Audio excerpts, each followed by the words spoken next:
Introducing Pubcoin. Pubcoin is the rewards program for pub sports contributors. Regular chat contributors share their play of the day, POD, in the YouTube chat, including the phrase POD in their message. At the end of the week, the amount of units earned are converted into Pubcoins.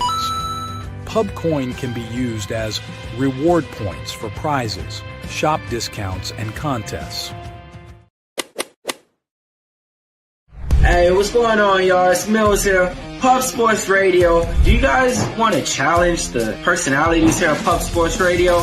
Do you guys think you're better than them at entering in your MMA predictions and picks? Would you want to get paid for it? $100? Here's how you do it, man. You sign up right here at the link below. It's just this easy. PubSportsRadio.com. Enter your email. Pick your weekly picks. That's it. Oh, and you get bonus points if you can predict how they're going to win in what round. Every single week, a new winner's getting crowned. So every Saturday on Pub Sports Radio. So come on and check us out. You can win $100 just for signing up. Only thing you need to do is see if you can beat us here at Pub Sports Radio by entering your UFC predictions and picks weekly.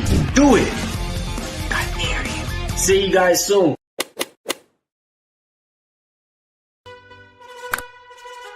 Your membership to Gold, you will be automatically entered in every horse race, every Wednesday and Friday. It is time to race horses. We are racing camels today. Shout out to the Gold members. We're racing in San Antonio immediately here. And we're off. 2 minutes, 74 canals on this racetrack. It's wide.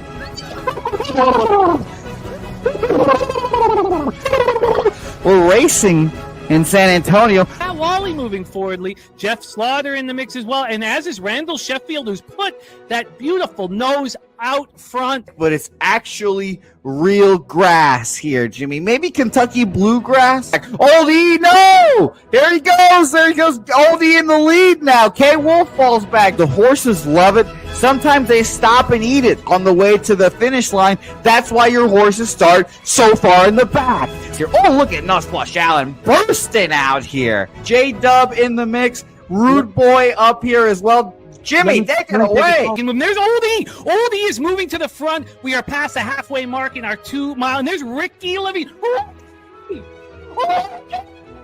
Oh my goodness, he's in the mix here. Jimmy, take it home. This is our first dog race ever. 19 seconds left in the horse race here. It's Fernando Mendoza trying to find the wire. 14 seconds left. Can Fernando Mendoza take this home? Here comes Kenny Can. Kenny Can wants a piece of the pie. Put his schnoz up front. Ricky Bobby, 9 seconds left. Can Donut Silks make a run? Can Res Mall make a run to be $50? You son of a bitch! Here comes Tori Coker. Kenny Can Smoke and Mirrors. Director 97 home. That is where comes Jason Meyer, the other auto custodian. Billy Friedrich. Jones one and all coming down the finish.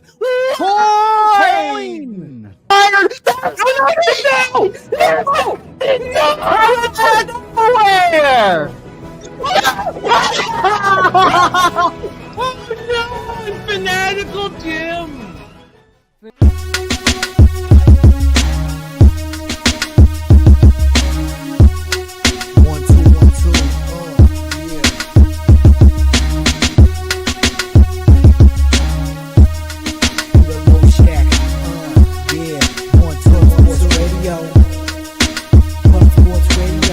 From the corporate Peter Low Shack, legendary sports handicapper, more dapper than a Dom.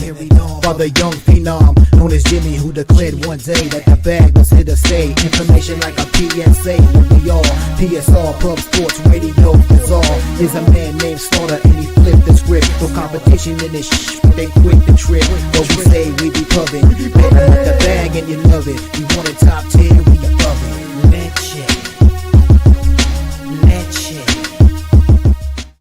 What up, cappers, gamblers, punters, hustlers, low baggers? Happy Thursday, October 16th to all of you. Thank you for watching Betting with the Bag right here on Pub Sports Radio. It was a low volume day yesterday. Fortunately, lost the under in the college football game, or the one that I moved on, the Jacksonville State game. Very interesting results in college football yesterday. 2-1 in NHL. Again, I've been tracking, and I'm going to focus more on tracking how much VIG is worth it for that first period plus a half. There was high volatility in that first period in the Blackhawks game, so pushing with a plus 150. But I'm in a similar situation here where I think there's lower volatility tonight on the first period, and I still took the money line, and I will be keeping a close eye as to whether that is making sense. But 2-1, and we have a huge NHL card. We have a big card today, but that was my focus. I spent a lot of time and have moved on 8 bets in NHL. We got Bobano joining us. We have a great show. Bobano joining us, Spooner joining us, and Jose Bouquett joining us. We are going to cap the 11-game NHL card together, but we're not going to take too long because we only have Bobano for an hour. So we're going to cap that card. We're just going to hear his action for CFL. We're not going to cap those games. Those games will be capped tomorrow with a Gorky. So we're just going to skim through that, and then we're going to hear his action in NFL. We're going to switch him out for Spooner. We're going to hear Spooner's action in NFL. Both cashed last Thursday very easily, and I'm excited to rock with them here again today. Bobano's crushed it on our show in NFL thus far this year. 7-1 plus 7.78 units. ROI 97.25%. That's a beautiful record right there. And so we're going to hammer the NFL, and then we're going to get into Major League Baseball. So that will probably be about 1:15 p.m. Eastern, 10:15 a.m. Pacific. We're going to hammer the 2 games in Major League Baseball, and then Jose and I are going to cap Tulsa, East Carolina, and then we're going to call it a day, and I will get back to the records. We're getting through them. We are getting through them. They're almost done. Shout out to all the cappers joining us. It's great to see you guys. It's been a stressful time, preparing, getting your action out, all the focus on football. And so I can come here and take a breath and be where I want to be with you guys. So thank you so much for joining us. Justin McKelvey, stacks play today, number 1 in. Mookie Betts over 1.5 bases plus 110. And Jamar Chase over 74.5 receiving yards minus 112. I really like the Jamar Chase spot. I think that makes a ton of sense. Talk sports with JT, going with the Jays today at plus 115. Dodgers, Milwaukee under 7.5. Vaughn over 1.5 total bases plus 160. Chase under 76.5 receiving yards. Interesting. And DK Metcalf over 64.5 receiving yards. Gorky on Barcelona minus 1.5 at plus 100 is his play of the day. Ross Pitts on ECU minus 17. Billy Friedrich, it is wonderful to see you. A pig milk play day is the Ducks plus 160. Says one of the worst runs of my sports betting career. Tail at your own risk. I need to change this cold streak or shut it down for a while. It's a big balls bet with the Ducks. It is a big balls bet with the Ducks against a very dangerous Hurricane squad. But you know what? You know what Billy needs to see? He needs to see his graphics. We all need to see his graphics. So this is for you, Billy. We love you, man. And it ebbs and flows. And I had a couple tough weeks before that run I went on Thursday, Friday, Saturday, Sunday, Monday, Tuesday, which 2-2 last night. So it stopped. But this is the most difficult thing we have to deal with. That's what you're dealing with right now. And when we talk about highs and lows, it's certainly not the highs that we're worried about. It's just that the lows hurt more than the highs feel good. The lows take you to a lower place than the highs take you to a higher place. And that is something that we need to talk about and fix. And it's very difficult. So you're dealing with the toughest part that we have to deal with. We've all been there. So we all really have compassion for what you're going through, because we were all there, and we're going to be there every year at some point. And you got to cap your way out of it. And this is for you, my friend.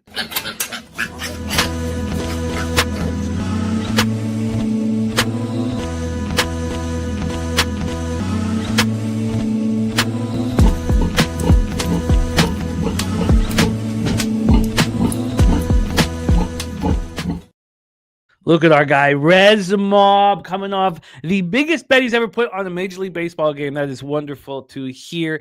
Shouting out our gold members, Gorky, Nunya, Crystal, Craig, Chris Boggin. Thank you guys for being gold members here. Thank you to our silver members, everybody involved in our Discord. It means a ton to us. Topset says, for some reason, I'm hooked on NHL. Seems too easy. Too easy? Well, that's perfect timing because we're about to get into it as well. Shout out to Justin McKelvey plus 2.26 units yesterday, 2-0 on his Stats, plays of the day, wine time with the UTEP Miners team totals. Great work. We have Steelers first half -2.5 from Top Set. We got to get right to work. We have our Star of Thursdays ready to rock. I will keep copying and pasting as we go through, but we have work to do.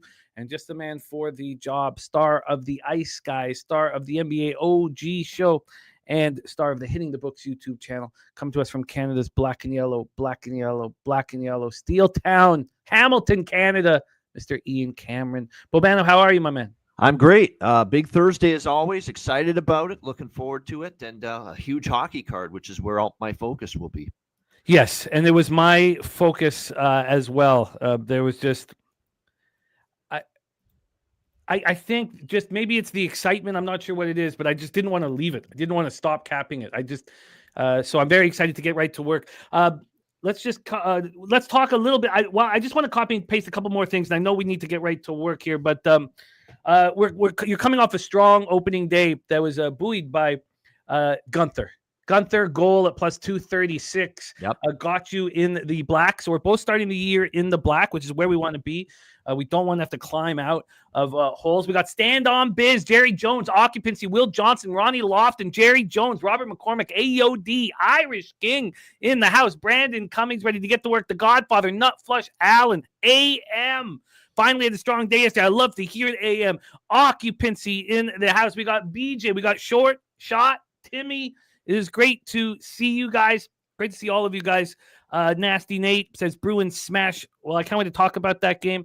It's wonderful to see all of you guys. Thank you guys for being here, and love hearing about the cashing of all yesterday. So let's get to work here, and I may have missed some copying and pasting, so I will look and make sure that I can fix that. And Short Shot Timmy says, give me a shout out from the Flatlands of British Columbia, Canada, Ladner, BC. Yeah, man, I miss the Pacific Northwest. Hope all is well for you out there, Short Shot. We got Johnny Redbeard in the house. So many great cappers. Jake Burns ready to get to work. AOD, Kent Davies. Thank you guys for being here. And let me make sure I got 9 Legacies action, and then we can get to work. I got Robert Cherry's action. Thank you, Robert Cherry. Can't stop AC. Cincinnati in the over 44.5. We did touch on Bobano's record in NFL here on the show. ROI in NFL, just a taint hair under 100%. So let's just keep copying and pasting this. And now if I missed it, I'll go back and make sure that I can find it. So I'm going to be a little bit behind the comments at first because I'm just making sure that I'm copying and pasting all of the chat's action. Thank you guys for being here with us. Bobano, let's get to work. I have 8 bets in NHL. And one, I've succeeded backing the Rangers after being shut out at home. Now they've broken the record, 3 straight shutouts start the season. I want to fade the Maple Leafs. Those are home shutouts. They're not road shutouts. Yeah, 10 goals in 2 road games. I've wanted to fade the Maple Leafs very badly.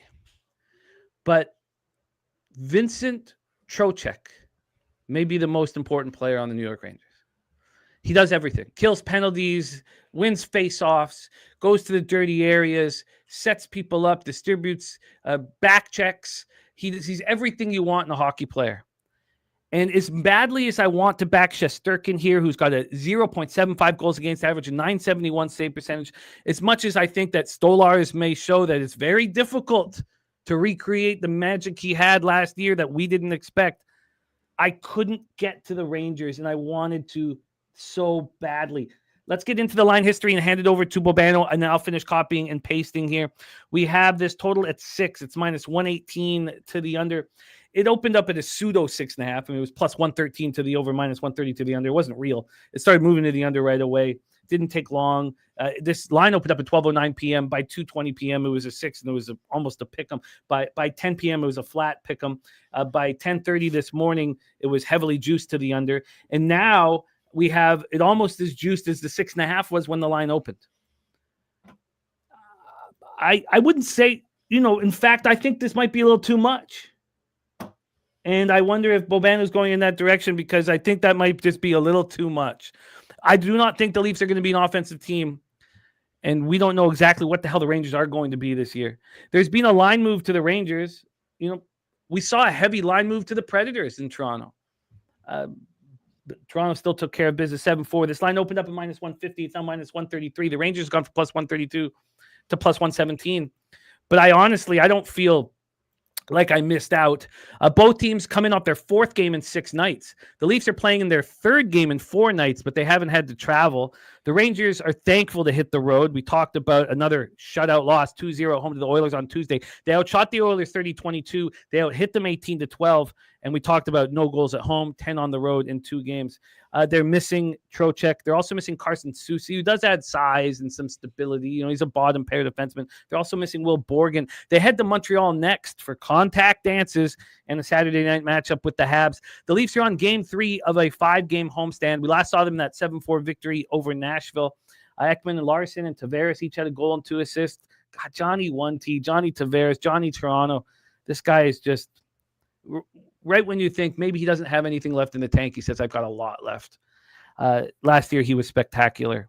George Springer-esque. Maybe not as spectacular as George Springer's year has been, but 2 guys stepping up in a big way. Austin Matthews, 2 goals. 1 was an empty netter. McMahon also scored. Caden Primo, 26 saves. Didn't look that good in his first start as a Leaf. Nylander had 2 assists, added an empty net goal. Matthew Nyes doing his thing with 3 assists. They're playing without center Steve Lorentz and Scott Loughton and goaltender Joseph Wall.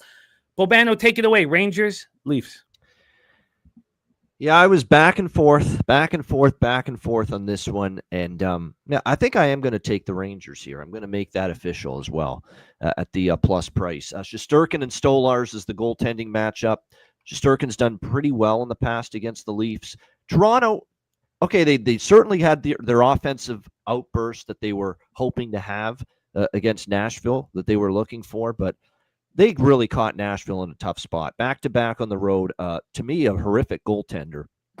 Useless Oninen, not Eustace, useless Oninen in net for the Nashville Predators in that game. I don't think he's that good. I think the Leafs' 7-goal outburst in that game was largely because of the bad spot, the goaltending issues the Predators had in that game. Let's not forget Toronto was struggling to finish a lot of their chances before that, the 2 Detroit games, the Montreal game prior to that. And for all the talk, and it's the narrative in the NHL circles and the NHL Twitter, media, you name it, is that the Rangers can't score. At home, they can't score. The 3 shutouts have been at Madison Square Garden. On the road, they have scored 10 goals in their 2 road games. Now, that was the Penguins and the Sabres, not the quality of opponent the Leafs are, but still shows the Rangers can score. And the more I watch the Leafs, the more I think they've looked disjointed. They've looked good in moments. They've looked good in spurts. They haven't looked good at other times. You certainly are going to get focus from the Rangers coming into Toronto, coming off the shutout loss, their 3rd straight home shutout loss to start the year. Price is reasonable. Some concerns I have about just how things are, not quite jiving the way I'd like to see them, with the Leafs at the moment. So I'm going to take the Rangers in this spot, plus 125. The Rangers plus 125. It was my initial thought, and but I won't. I can't do it. Like we said, we hammered them against the Sabres. First period, full game, 2 units. I'm not going to do it here. Bobano, do you think this is going a little overboard with this under 6 at minus 125 now? I mean, isn't this a little much? Or is Shesterkin playing out of his mind? Maybe it's not the fact that the Rangers' inability to score at times. He's been awesome, Shesterkin. Shesterkin's been brilliant so far this year. He's the reason they've still had chances to win these games at home where they haven't scored. He played really well against Edmonton the other night. In that 2-0 loss to the Oilers. He only gave up 1 goal. The second Edmonton goal was an empty netter from Adam Henrique. So he's playing great right now in net. I'm putting a pause on the betting the overs off a shutout loss angle with the Rangers until further notice. So I'm only on the side here. Rangers plus 125. I am now interested in the over. I don't know if I get there. But this is a little much. It's a little much. But I don't know if goalies, though. That's my concern. I could see 3-2 Rangers. Another thing, though, Bobano, for me, when I beat a total to the extent that some people have beaten this under, I have a very negative ROI. Beating the public total before the public has not helped me whatsoever. Now, even with overs. Now, I know that we because I do bet them. So I'm mostly underbet, but my ROI is bad. I mean, I don't mean just a little bit bad. I mean, when I destroy a total by 60 cents, by a half goal and 30 cents, my ROI is negative.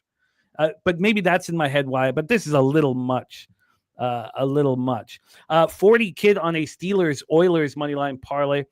Kent Davies says he was at the Rangers home opener. I saw the pics. Look, well, it's MSG, but they got shut out there. Bet against team, in his opinion. Stand on Biz says his Dallas Stars puck line are worth the investment. We will get there.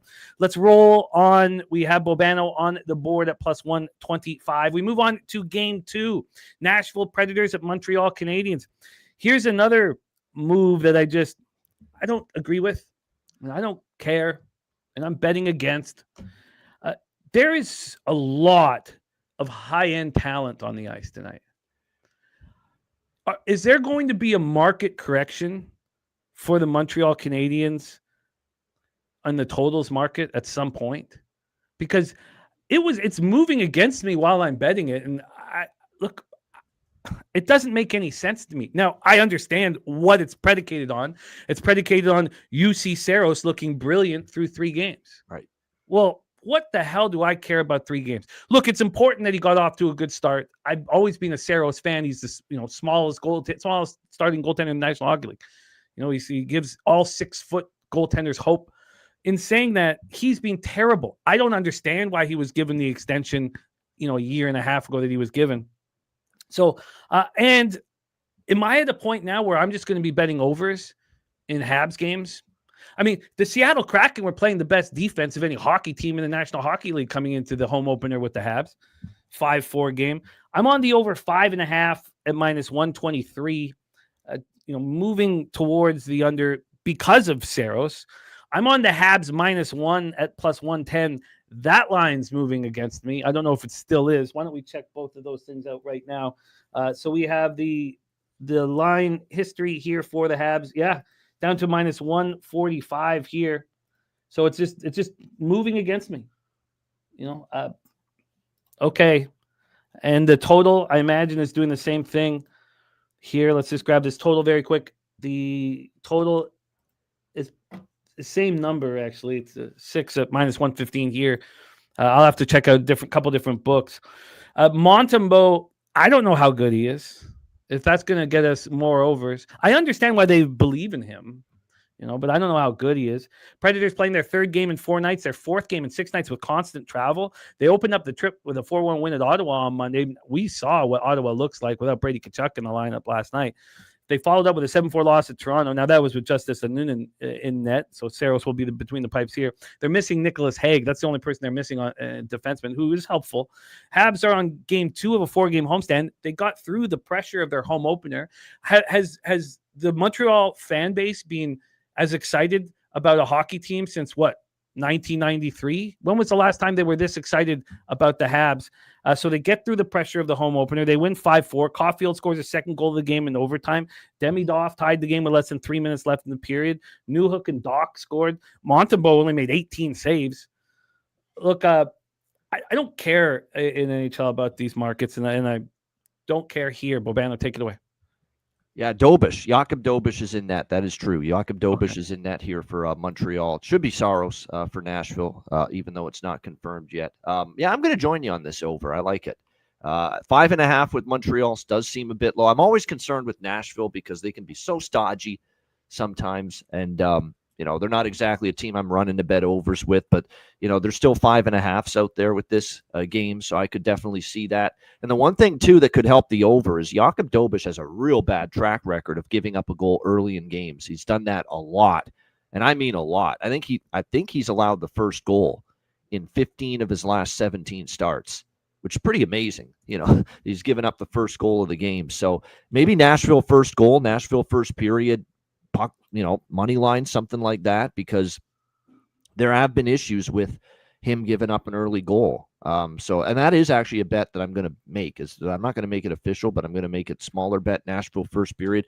It's been ridiculous with Dobish giving up the first goal and an early goal in most of these games as well. And then he kind of settles in and plays well, or at least better after that. But yeah, I think at 5.5, I'm gonna take over here, simply because I think 5.5 with the way Montreal's been scoring. 3 of their 4 games have gone over the total. I still don't think Nashville is a great defensive team. Remember, they were a terrible defensive team last year. And in the first few games of the year, who they beat? They beat Utah. They did keep Columbus under wraps, but boy, Columbus had their chances. They just couldn't find the back of the net. So with this one going here at 5, with 5.5s being available, -125 with the juice, I'll go over as well here. Well, I guess it's a bit of a relief that it's come up. I was betting it at -124, and it went down to -123 while I was betting it. So I guess moving at least to -125. Well, there's 130s, and there's still a bunch of 6s out there with this total. So shop around. Okay, well, I like it. Bobano joining me on the over 5.5. We roll on. Thank you guys for joining us here on Pub Sports Radio. We have Ian Cameron, star of the Ice Guys, breaking down an 11-game NHL card. 7 p.m. Eastern, next spot, Seattle Kraken 2-0-1, 0-1 on the road at Ottawa Senators, 1-3-0, 0-1-0 at home at Canadian Tire Center in Ottawa, Ontario. We have Joey Decord and Linus Ullmark listed. Again, I've got all the listed goaltenders, so let me know if I'm wrong. Thank you about the Doba spot. Decord has looked excellent. 2.22 goals against average, .918 save percentage. I love how he's earned the opportunity to now be a full-fledged starting goaltender in the National Hockey League. Ullmark has not looked good to start the year, but after the goaltending that we saw last By the week, way, for those of you on Seattle, and I got to point this out right away for those of you looking at Seattle, this might get you off Seattle because I don't think he's good and I don't trust him. Joey Decord will not start for the first time this year. It's Philip Grubauer, confirmed. Ooh, we got Grubauer in. Interesting. My thing here is simple. As bad as Ottawa looked last night, losing 8-4. I never fade a team after getting embarrassed. It's just, sorry, guys. Thank you there. Jose will be back for the graphics. Thank you, guys. It wouldn't matter to me, honestly, if the cord was in that. You just can't. NHL is such a team sport. It's a very honest sport. And when players get embarrassed and they get to get back on the ice 24 hours later, I want to back them. I want to back Ottawa first period. Now, they look terrible without Brady Tkachuk. That guy's a buzzsaw. He's the straw that stirs the drink. So I don't want them, but I imagine they'll score first. That's just what happens when teams get embarrassed. This total opened up at 5.5, but it wasn't a real 5.5. -125 to the over, +109 to the under. This is at 12:09 p.m. First to the market yesterday. It's now a 6, and it's -111 to the under. When it first moved to 6, it was heavier juiced. It's now not. When we get to the money line here, we have Ottawa -145. They opened up at -150. There's been a slight move towards Seattle. I assume it would have been much bigger if there wasn't the goalie announcement. Kraken come in off the 5-4, and there's Jay Peasy in the house. Our guy, what a wonderful thing to see our guy Jay Peasy, the voice of all of our songs. Jay Peasy in the house. Kraken coming off the 5-4 overtime loss in Montreal, snapped their 3-game winning streak. Jaden Schwartz, Neiman, and Oleksiak and Jared McCann scored for the Kraken. That's their first loss of the season. It opens up their 6-game road trip. McCann scored in his 3rd straight game. He's a very good hockey player. They play at Toronto on Saturday night. Riker Evans, defenseman Capo Caco, right winger, are both dealing with injuries. Senators on the second half of a back-to-back, losing 8-4 at Buffalo on Wednesday night. Outshot the Sabres 36-27, but they were out hit 29-21. When you're losing like that, you shouldn't be out hit too. You should step up and stand up for yourself. Yes, you're down a few goals, but go hurt them. Ottawa, again, without Tkachuk, and it looks bad. Their owner, Michael Andlauer, said the second opinion's being done right now to decide whether there should be surgery or not. It was a Roman Josi cross-check. Mark my words. If it's not Brady, it's going to be Matthew. And Josi's getting a stick in the face. Yossi's losing teeth. Yossi's losing teeth. Mark my words. Yossi's getting a cross-check in the face at some point this season. Drake Batherson made his season debut. He sustained an upper body injury early in training camp. Carolina was absolute trash. Take it away for us, my friend. Yeah, he was awful. Oh, for me, I have to bet over in this game now with Grubauer in there. 3.49 goals against average, 875 save percentage. Allmark's not been very good so far this year. That is worth pointing out. I mean, Marolainen was bad. Maybe it's a product of the Sens just haven't been locking things down in front of their goaltenders, but 4.07 goals against, 842 save percentage in the 3 games so far for Linus Ullmark. That's not the kind of numbers you want to see from him, and maybe it's going to take him time to get going. I know Seattle's plays a shutdown style of game. They're probably going to want to get back to that after losing in overtime 5-4. But let's be honest, too, at home and, they played San Jose, in one of those games. So you wonder about the competition here for Seattle early on. I look at this matchup here and, 5.5s are out there. Grubauer in net. Ottawa's struggling to keep the puck out of the net. I think the over has got to be looked at. I think there's going to be a time now where this is the time for me to bet overs and be aggressive, because I think there's too many 5.5s out there right now. Like, look at last night as a perfect example. I was shocked Ottawa-Buffalo was 5.5. I was shocked St. Louis-Chicago. The two overs I liked last night were 5.5. And obviously both of them flew over the total. 5.5s are not going to be there forever. If the scoring continues to uptick, as I think it will in the next few days, few weeks. So 5.5, I'll look at over here. 5.5 minus 116. Over 5.5.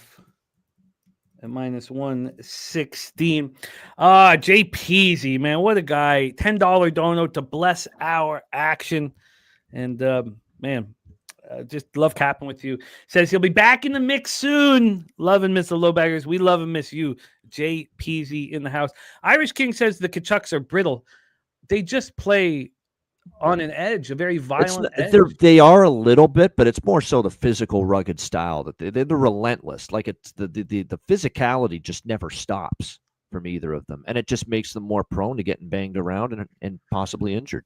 Yes, I agree, and so I think it was perfectly stated. Over 5.5 at minus 116 for Bobano. I am off of that one here. We move on. Florida Panthers at New Jersey Devils. I told you guys yesterday, if you fade the Florida Panthers in every single road game all year long, positive ROI. Now, that will change possibly if Tkachuk comes back, if Barkov's not coming back this year. At home, they're just a different animal. They're a different animal. But on the road, it's tough to win. You start missing your first ballot Hall of Famer, centerman, captain. You start missing them a lot on the road. At home, you can get past it. You can get through it. Now, I have not liked what I've seen from the Red Wings. I told you guys last night that the issue here was that we knew that the Red Wings were going to get beaten up out there. And they did. They got out-hit 32-14. I don't want to bet on those hockey teams, those small hockey teams that get beaten up around the rink. And New Jersey is one of those teams. They're not a big team. But I went past it. Daniil Tarasov and Jake Allen in net. We're hoping it's Jake Allen. Jake Allen also dealing with a couple it will be things Jake here. Allen for sure. Markstrom out for a few weeks now. Yeah. But Jake Allen's dealing with some bumps and bruises. Jake Allen has some physical issues, and he's been dealing with shit at practice. It is confirmed, Jake Allen. Beautiful. Yep. So we're good. And Jake Allen, look, this has nothing. I'm not betting. I don't want Jake Allen in net when I bet on a hockey team. I'm on the Panthers -1 at plus 104. And sorry, I'm on the Devils. I think I said that. Devils -1 at plus 104. Look, I'm just not going. I want to fade Florida every chance I get on the road. And this is one here. This opened up at -137. This got up to -163 at 5 p.m. yesterday. It was a big move. And now we're at -153. It's come back a little bit and made it more appealing to bet slightly. From a total standpoint here, we have a 6. I want unders in all Florida hockey games. Maybe not as much at home, but I can't do it with these two goaltenders in. Part of the reason why you want unders is because, speaking of Hall of Famers, you have a Hall of Fame goaltender in that most of the nights. Tonight you don't. You have Daniil Tarasov. We'll see what he does. Panthers on second half, back after losing their second straight game 4-1 at Detroit last night. 21 shots on goal. That's all they got. And this, no Barkov, no Tkachuk. Kulikov's out for 5 months? And then they're missing Thomas Nosek at depth forward. This is the Devils' home opener. There's going to be what could go wrong? It's going to be jammed in there. One of the rare times that it's going to be jammed. And they come off a 3-2 win at the Jackets on Monday. Bobano, take it away, my man. Yeah, I could only bet New Jersey here. That's not the right price for me. I don't feel comfortable, even with no Kulikov, no Tkachuk, no Barkov, coming off a loss. I know it's back-to-back. All that, I just don't feel like I want to bet against the champs when they're plus 125. I mean, to me, the value actually is a little bit on the Florida side, but it is a tough spot. It's New Jersey's home opener, as you said. They're not all of a sudden struggling a bit to score goals these last couple losses against the Flyers and the Red Wings for this Florida team. So, yeah, I'm off this game. Pass. We roll on 7 p.m. Eastern. We have the Winnipeg Jets at the Philadelphia Flyers. That's our next spot on the board. We're Xfinity Mobile Arena in Philadelphia, Pennsylvania. Connor Hellebuck versus Samuel Ersson. We have the Jets coming in off a 5-2 win at the Islanders, who I think are probably the worst team in the National Hockey League.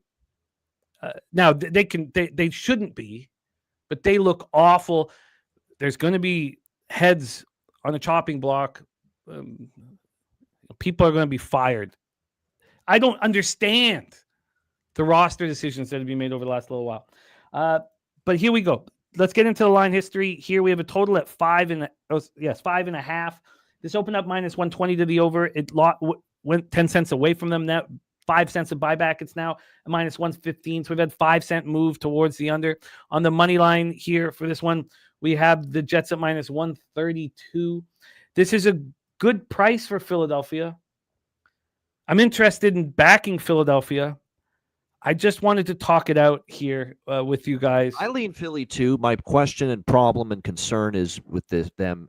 They're a young team after a big win against the champs. I kind of want to see how they respond before I jump in.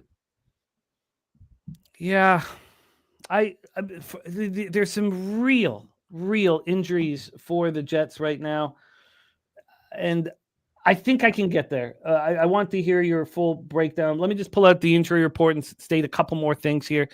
Johnny Taves recorded his first point in nearly 2.5 years. I don't know how you don't cheer for him. Logan Stanley, Mark Scheifele, Nino Niederreiter, Morgan Barron, Tanner Pearson scored for the Jets. Flyers coming off a 5-2 win at home over the Panthers on Monday, get their first win of the season.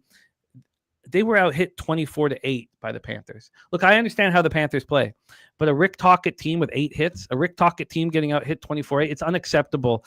I imagine they're shot out of a cannon here tonight. Remember, that game was 2-2 late in the third before Couturier scored his first of the season. The Flyers added 2 empty netters. It wasn't a 5-2 dominant win or anything close to that. They're missing Rasmus Ristolainen, defenseman Rasmus Ristolainen, Ethan Sampson. Neither have played this year, so it's not like you're taking product off the ice. And then let's talk about these injuries, because this is an issue to me. They have Hayden Fleury, who could be back in. So they're already missing Dylan Sandberg. So there's 2 defensemen. So Hayden Fleury could possibly be back dealing with kneecap injury. Then you have left winger Cole Koepke, a depth forward. But you have their everything centerman captain Adam Lowry out. Now you have their young sniper who brings so much speed and excitement with Cole Perfetti out. Look, they still have a lot of talent, but this is probably where I should fade them. Take it away, Ian. Yeah, it's what. By the way, Perfetti's been out all year. Lowry's been out all year. Yeah. So these guys have been missing all these games already for Winnipeg. So there's no new injuries, but you're right, they are missing some key pieces. There's no question about that. This is another pass for me. I think it's a tricky game. I'm impressed with Winnipeg. I was very impressed. Now maybe that's more of an indictment of the New York Islanders, who we will get to very soon. But to go in there and win 5-2, and that's a place where they had struggled. They had really had issues against the New York Islanders, but, Mark Scheifele's been phenomenal so far this year for the Jets. Their defensive game has been pretty darn rock solid again. Hellebuck off to a good start, solid start in net. And actually it was Eric Comrie has even looked good in a backup role this year. It should be Hellebuck, but it's not confirmed. Samuel Ersson is confirmed to be the netminder here tonight for the Philadelphia Flyers. He played in the Carolina game. That was his only start. And they lost that game 4-3 to the Hurricanes. So we'll see about Ersson, because I like Ersson, but he didn't have a great year last year. Gave up 4 goals in the opener. See how he fares here in this one. Yeah, I can make good cases for either team, so I'm off the game. I am going to move on the Flyers. Remember last week, Bobano, we talked about. I showed Rick Tocchet's records when he coaches a team for the first 10 games. Now we're coming off a game where they were fortunate to win. You think Rick Tocchet's happy about that game? He's going to lose it on them. I'm going to take the Flyers money line. This is also, I probably wouldn't bet this. This is just a 2-game road trip. Just I got to go home after this game. I think there's a chance to 40 kids point Vladar ends up getting more starts than Ersson, because Vladar has looked really good. You made a great point on Vladar on our last show on Thursday. I am going to take the Flyers to beat the Jets here. For me, Lowry might be he's my top 3 or 4 players in the league for my favorite players.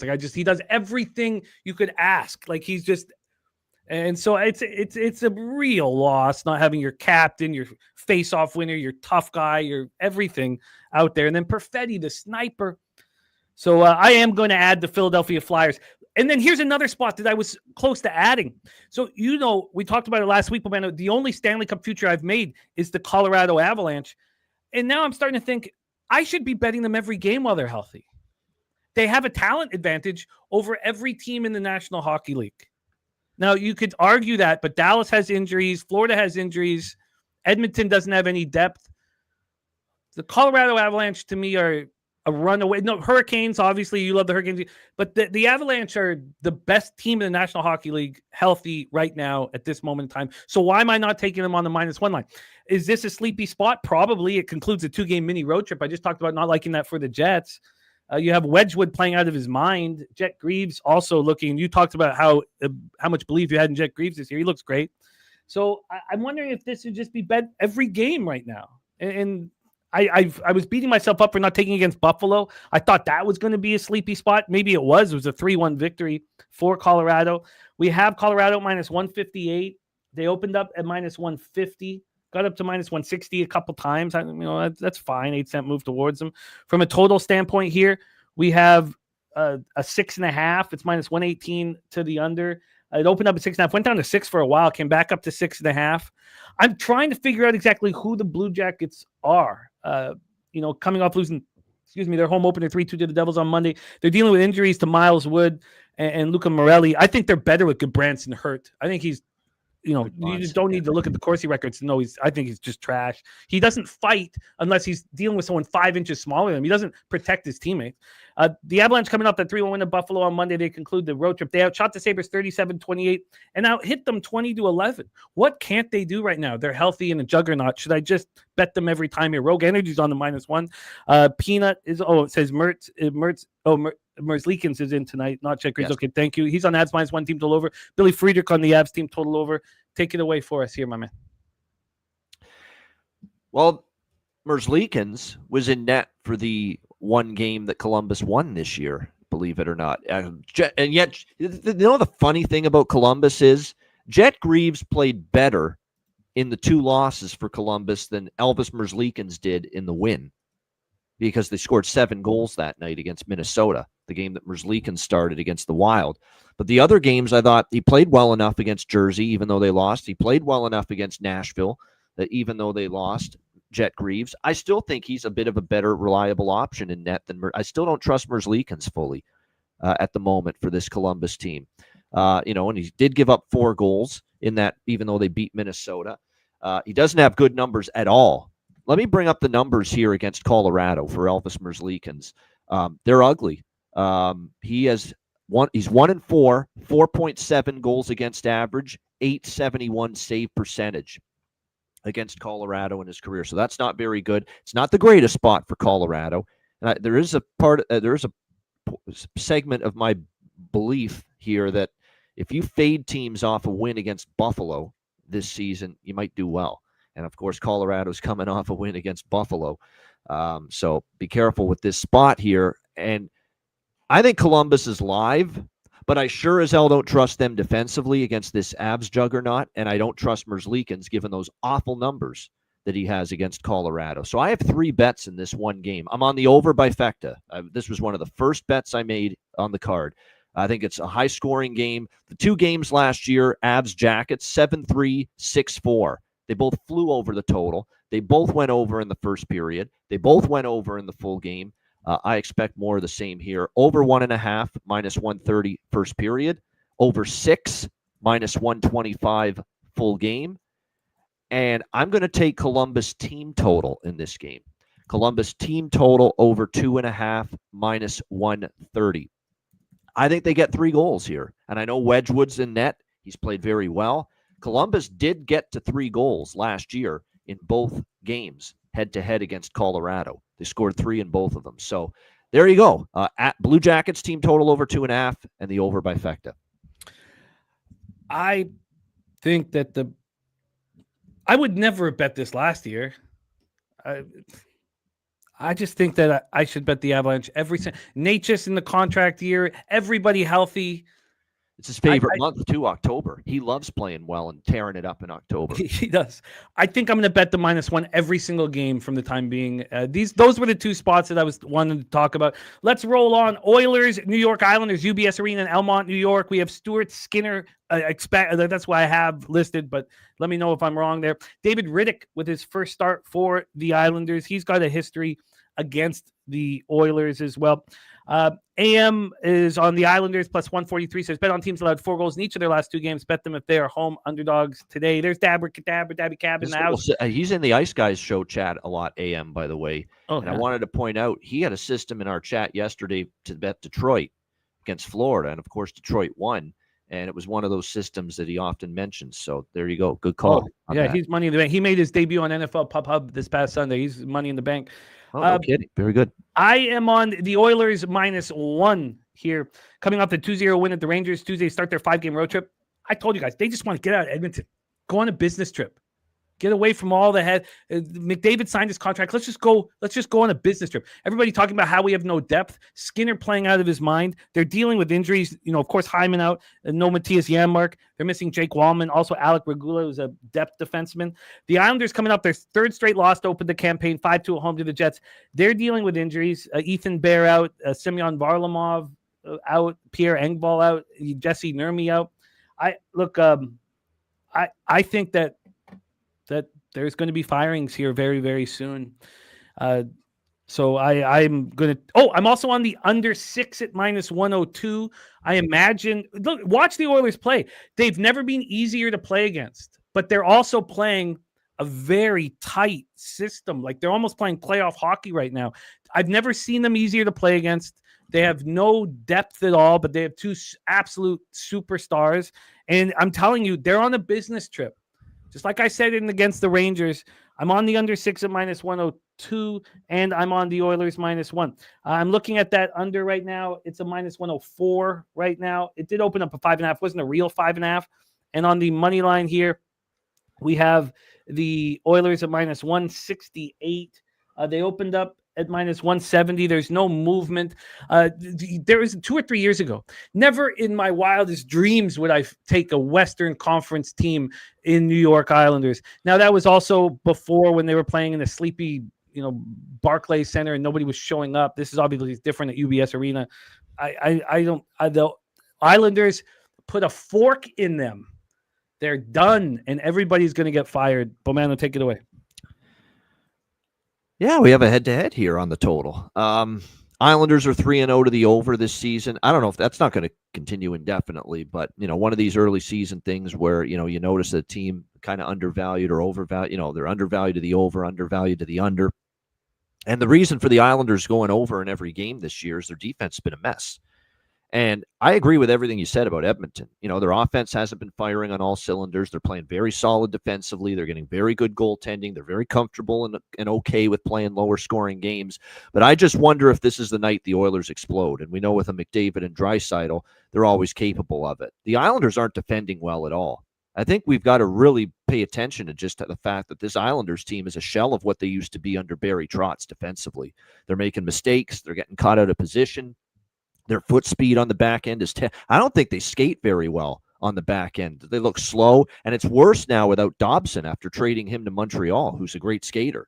So there's some real concerns I have on this back end for the Islanders. So I wonder if this is the night the Oilers actually open up the offense a little bit more and get the goal scoring rolling here in this game. Plus, you got David Riddick, who I don't trust. It's not like Sorokin's been great to start the year either. But like I said, Riddick behind a struggling D. I could see Edmonton getting some goals. The question is, do the Islanders score? Because the Islanders have not been great offensively so far this season. The Oilers have been very good defensively. That's probably the biggest concern I have. But Patrick Waugh has been harping on, we need to be a little bit more shooting, shot mentality, and often that when the coach is imploring his team to shoot the puck more, often they do. So if they throw more pucks at the net, whether it's Skinner or Pickard in net, there's no confirmation yet. Maybe the Islanders can get a couple of goals here. They are at home. They're off a bad home loss. You would expect them to be a little more assertive. So 5.5 for a team that's gone over in all 3 games. We're just riding the over with the Islanders until, we see it go the other way. So over 5.5 -125.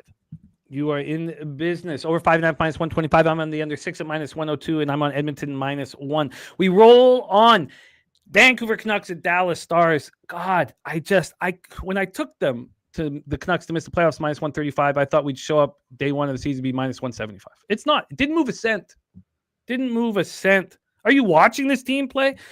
For me here, I get the benefit of an injury report that lists Matt Duchene out and Jamie Benn's, going to be out till mid-November.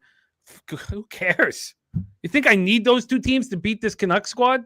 Need those two players to beat this Canucks? I don't. Well, Duchene's a big loss, but they've got depth, Dallas. Tons of depth up front. Depth. This line is not right. They should be minus 230 against the Canucks. I wonder if Dallas will remember the game the last time Vancouver played in Dallas. That was that game where they had that game dead to rights, Dallas, and somehow, some way, Vancouver tied it late and then won it over. It was a crazy ending. I remember that game. I'll never forget the ending of that game. It was nuts, yeah. Casey DeSmith has been announced in. I should have waited. I thought this line didn't make sense. I figured this would be the first Casey DeSmith start. It felt like this was going to be the spot. Yep. And, so that was a mistake. I would have rather got it now. My line wasn't bad, minus 186 and plus 138, so I got a minus 120.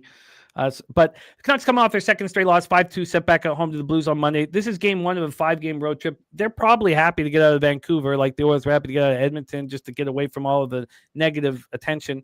They're dealing with injuries to Derek Forbort and Pierre-Olivier Joseph, two defensemen.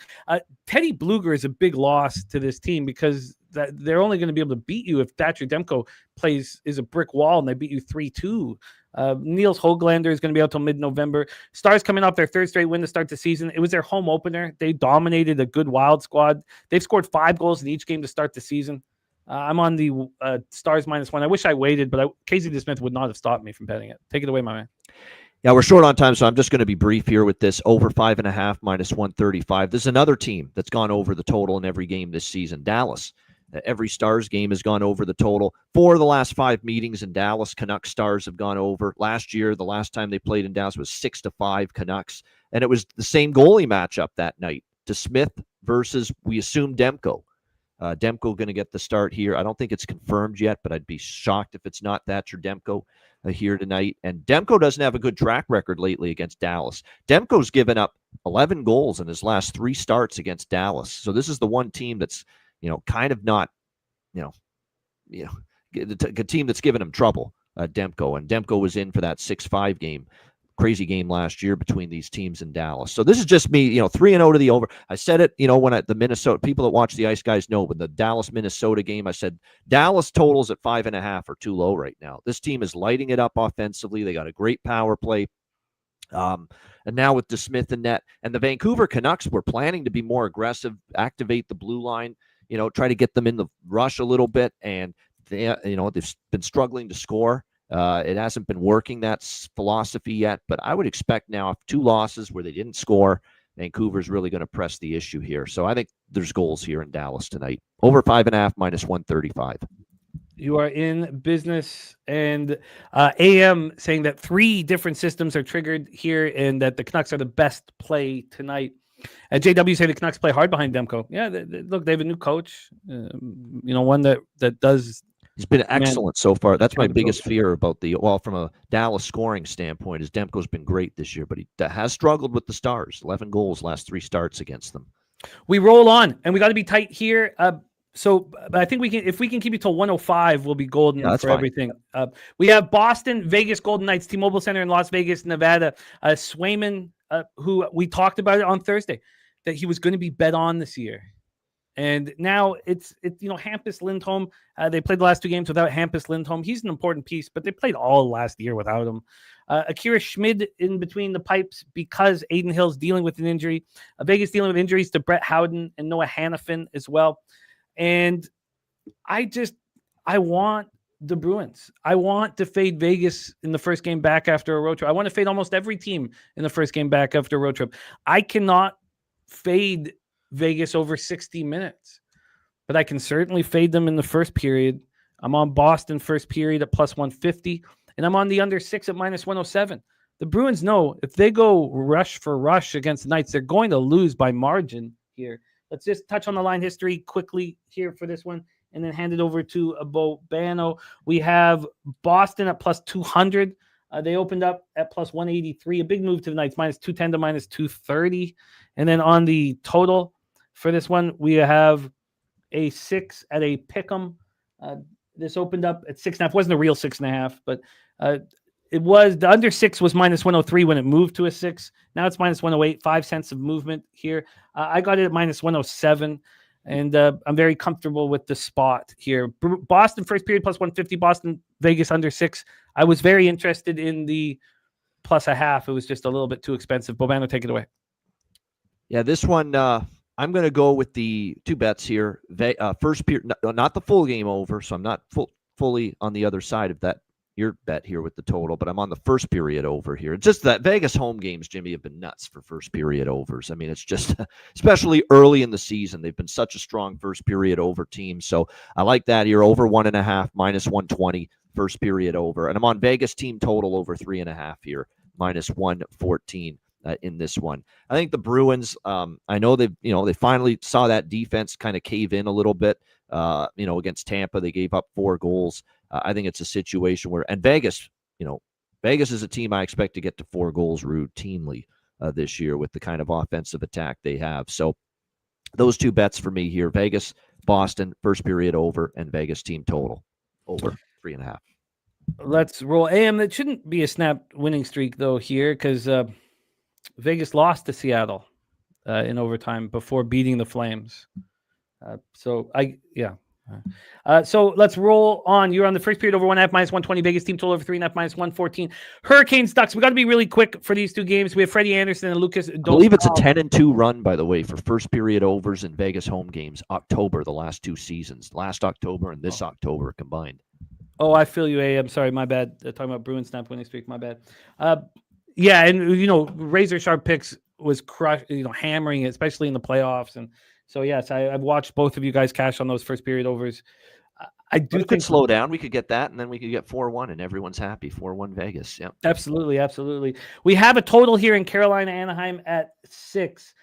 You heard how bullish Bobano and I were on this Ducks team preseason, and nothing has changed. Have them to make the playoffs. Have their over the win total.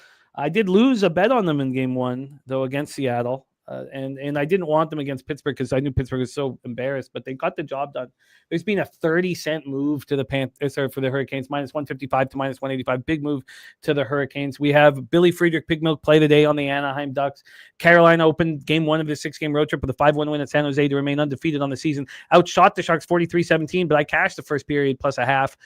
Keep track. Well, I'll keep track, but I'll show you guys that it's a winning formula here, especially when a team crosses the continent for a road trip. They're playing without Jacob Slavin, who's very important. Kochetkov is hurt as well. Anaheim comes in off their second straight win, defeating the Penguins 4-3 in their home opener. They're missing Ryan Strome. Jansen Harkin's also out, but Strome is a loss. I can't fade the Hurricanes. I don't care how much I like a hockey team. So I'm just off of this spot. Take it away, my man. Yeah, you know what? I feel like, but then again, San Jose, there was no sign of a letdown or not lack of focus. That was people will say, what are you talking about? Impressive beating the San Jose Sharks. Get out of here. You won 2 home games. You're going on the road. San Jose is a rebuilding team. You have no Jacob Slavin. It's so easy to just fall flat in a game like that. And Carolina came out and they dominated that hockey game. Like it was 37-17 shots on goal at one point for Carolina without Jacob Slavin. They still showed they could play pretty solid defense. Now, San Jose's had a rough start, but I still give them a lot of credit. Brandon Bussey, maybe that's part of it too, making his NHL debut in net for the Hurricanes. And they played great. I'm very tempted to take Anaheim, though. I mean, at this price, but you're right. It's not easy. Carolina's looked the part. They've looked, the way they played against San Jose without Jacob Slavin, their best defenseman. I was impressed. Anaheim trying to build some confidence. It was a good win for them against Pittsburgh. We'll see how this one plays. But, I lean Anaheim here in this one. But I don't know if I have the stones really to bet it. This is an over, though, for me. Over 6 minus 122. I think they're going to have a hard time keeping Carolina in check offensively. If it's Anderson in net, though, for Carolina, and I think it will be, because I don't think they're going to go with Bussey back-to-back game. Maybe they do because he won, but I think they're still going to go back to Freddie Anderson. Freddie Anderson hasn't looked great in these first couple games. New Jersey didn't look great. The Philadelphia game, they won 4-3, but he gave up 3 goals. Didn't face a ton of shots either and still gave up 3 goals. So I don't think Freddie Anderson's been at his absolute A game here early in the season. So that could open the door for this Anaheim team to score. And scoring won't be an issue for them. And their power play with Kreider added to it, boy, it looks really good. Now you're going up against one of the best penalty kills in the NHL, Carolina. But like I said, that's a great matchup tonight. You want a great matchup to watch tonight? Carolina penalty kill versus that Anaheim power play. That is going to be fun to watch tonight. Who's going to win that battle? Because you got a great PK versus a great power play. But I'll go over 6 here, -120. Oh, it's 120 flat? Yeah, -120. Minus right 120. on. Yeah. And I told you guys about Beckett Seneca. I told you guys about the Toronto boy. Did I think he would be this absolutely incredible? No. But I saw he's a top 6 forward at 19 years old. To be this much of a monster, God, Seneca, like I get goosebumps, honestly, watching Seneca out there, a 19-year-old playing at that level. Final spot on the board, Penguins, Kings. I won't dive into this too deep right now, but Kopitar missed practice with an undisclosed injury. I need him in the lineup. I want to fade the Penguins, but I won't fade them, if Danault has to become a top 6 forward and we don't have, but maybe I will. I just need to see the line change because Kopitar's out and get a better number. Shilov's, I think, can bounce back if he is in fact in net.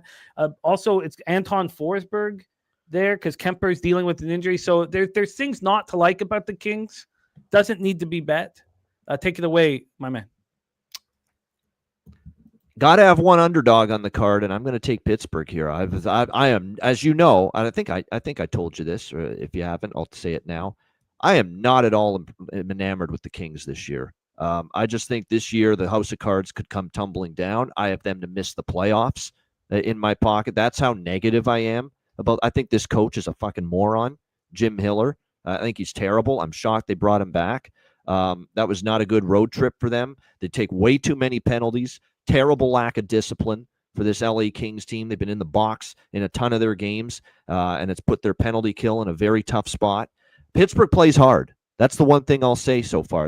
Obviously they got a ton of issues too, but we're getting a big price because of that. And to me, this is LA showing enough cracks, enough concerns, the lack of discipline, the defensive issues. Anton Forsberg in net with Kemper day to day. I don't fully trust them. Shilov's likely going to get the start for the Penguins, and I like what I've seen out of him, so far in a Penguin uniform. I think he's I like him a little bit more than Jari, to be quite honest with you. So very Jekyll and Hyde games. Yes, you're right. He struggled the second time he faced the Rangers, and obviously blanked them the first time. I still like his game. I like getting that Calder Cup run under his belt with Abbotsford last year, I think helps him. So this is the one big dog on the card. I'm taking a shot. I'm probably going to end up betting Anaheim, but that's going to be a smaller bet because I just respect the way Carolina's playing right now. This one I feel good enough to make it official, and I like the price enough to make it official. And I think LA is just concerning to lay a price like this with the way they've looked so far. So Pittsburgh plus 180 money line here, and I will also grab an over here in this game, over 5.5 -125. I think LA is a good offensive team, a worse defensive team. Don't trust Forsberg, and I think the Penguins can score. I think LA will score though a little bit on this Penguins D, so over as well. The over 5.5. JW, I think you should give Shilovs a little more time. He just carried an okay team to the Calder Cup on his back. Oh, that is not a great blue line in front of Shilovs. Let's be perfectly. That's why I'm on the over as well. So I don't know if I fully trust the Penguin blue line. But I think JW should give Shilovs a little bit more time because he's stepped up at times. I believe in him as a goaltender long term. Yes, Rangers scored 6 goals, but he had shut them out in the first game. So but look, it's all good. We have AM and Bobano both on the Penguins money line. We have Justin McKelvey and Bobano both on the over 5.5. I want to know if Kopitar's in. I want to see what the number is. I want people to focus on Forsberg. I want to fade the Penguins every opportunity I can get. We have very, very little time. I'm with you except tonight because I want to fade the Kings even more. But I'm with you in general about the Penguins. This is not a team I'm going to be backing a ton this year. No, that was great. All of this was great. Enough Flush Island. It's just because the Hurricanes are so capable of shutting down opponents here, and that's why. But I'm excited to hear that you like that team total over 2.5. All right, we got to go through the just picks in CFL. We don't have time for breakdowns. Breakdowns will come tomorrow. Are you moving on Rough Riders, Winnipeg Blue Bombers? Let me just bring up the odds right now. It depends on what the number is right now. Let me just take a look here. Come on already. Hurry up.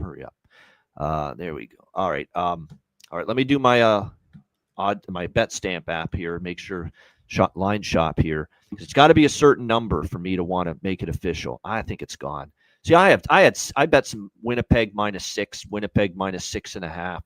Those numbers are gone now. I'm seeing 7.5 here in this game with the Bombers and the Riders.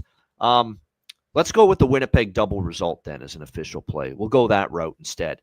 This is a very straightforward handicap. There we go.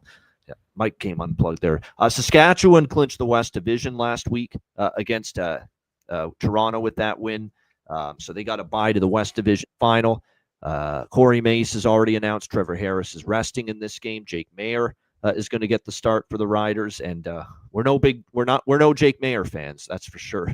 When it's all said and done, I think there could be a couple of their secondary players resting too, because a lot of them have been banged up. Milligan's been banged up, Marcus Sales has been banged up, Tevin Campbell's, but they've had a lot of guys ailing in the secondary. This would be a good time now that you've wrapped up the division to maybe give them a rest. Winnipeg's coming off the concern is Winnipeg looks very average, looks very ordinary right now, and that was not a good performance from them against Edmonton in their last game, losing to the Elks. But how much are you going to get as far as focus out of the Riders here? Everything locked up. Winnipeg's got to have it. They're at home. They're still battling for second in the West with BC and Calgary. 3-team race for second in the division. So I will go with Winnipeg. I don't have Bet365 up, but that's where I bet it, Jimmy. So whatever price you can give me at Bet365 right now with Winnipeg double result, that's what I'll make official. I will line shop for you right now. That makes a ton of sense. I think the Bombers can cover the number 2. Let's go into Elks, BC Lions, Friday night. You moving on that one? So this one, I'm going to go Edmonton plus 6.5, -115. And I'm also going to go with the over in this game in the obviously BC Place Stadium. We won't have any issues with weather. Edmonton's offense with Fajardo and now with Justin Rankin, they're finally committing to a bit of a run game here. This offense is really clicking. Played well again last week against Winnipeg. Even in the losses, they suffered those heartbreakers with Toronto and Hamilton. I thought they played well in those games. They moved the ball against a good Saskatchewan team, beating the Riders, beating Winnipeg. And Edmonton is talking the talk, Jimmy, that they feel they can still get into the playoffs. They are not mathematically eliminated. They believe. Yeah. And they should believe. They've been on a tear. They've been on a crazy ATS run. I think there's something like 10-2 against the spread now in their last 12 games. They've been totally undervalued. And I hate going against Rourke, but I just feel this Edmonton team has shown so much heart, so much resilience, we can do this thing. We can still slip our way into the playoffs here as a crossover team, potentially going over to the East. So like the way their spirit right now, I'll take a shot with them plus 6.5, -115, and also over 55.5 at -118. I like it. I like both spots, and this gives us so much food for thought for tomorrow. Alouettes, Red Blacks. Okay, so I'm hearing that Tyree Adams might start at quarterback for Ottawa. It's like their third or fourth quarterback. Brown's been benched. Crum now is, they're going to rest him, or injured, actually, I should say. This is Montreal or nothing. I know they just beat the hell out of Ottawa last week and covered that big number on Thanksgiving, but who the hell wants to back Ottawa right now? Dice has got to be gone. I would think he's not coming back after this kind of a season. No chance. What is Montreal double result here? I will Jimmy? grab it. The Bombers double result was -140. It's expensive for a reason. Yeah. I still want it that's too. still good. That's good enough for me. Winnipeg, and good double enough for me as result, well. -140. For Montreal will be more. It'll be too expensive. -150.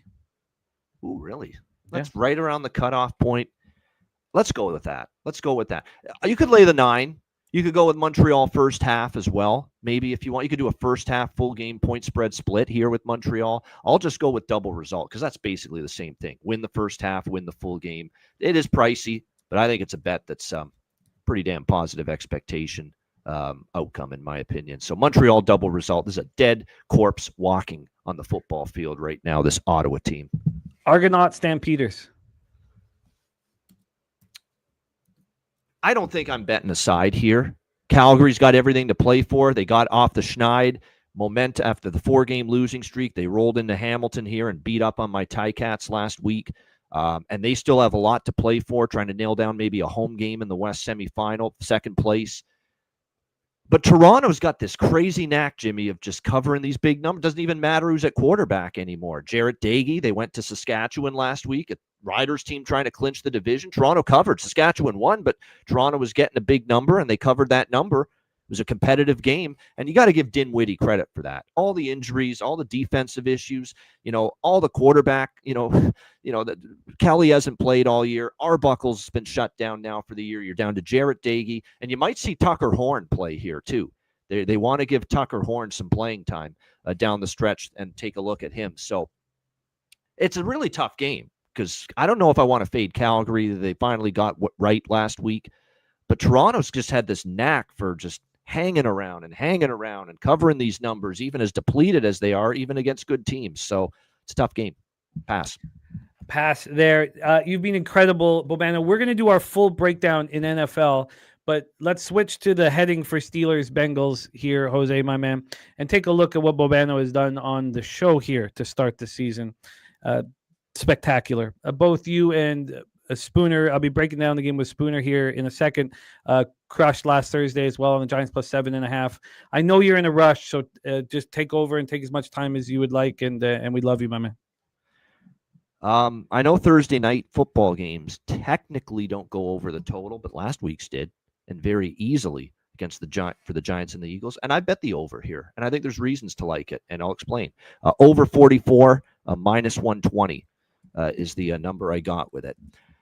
I think Joe Flacco provides Cincinnati a functional offense. I mean, I'm not saying that's great, and they're not going to light it up, but it was already, from what I saw in Green Bay last week against the Packers, at least they could move the ball. They were, scoring some points as that game went on, and not, obviously Jake Browning, it was a mess.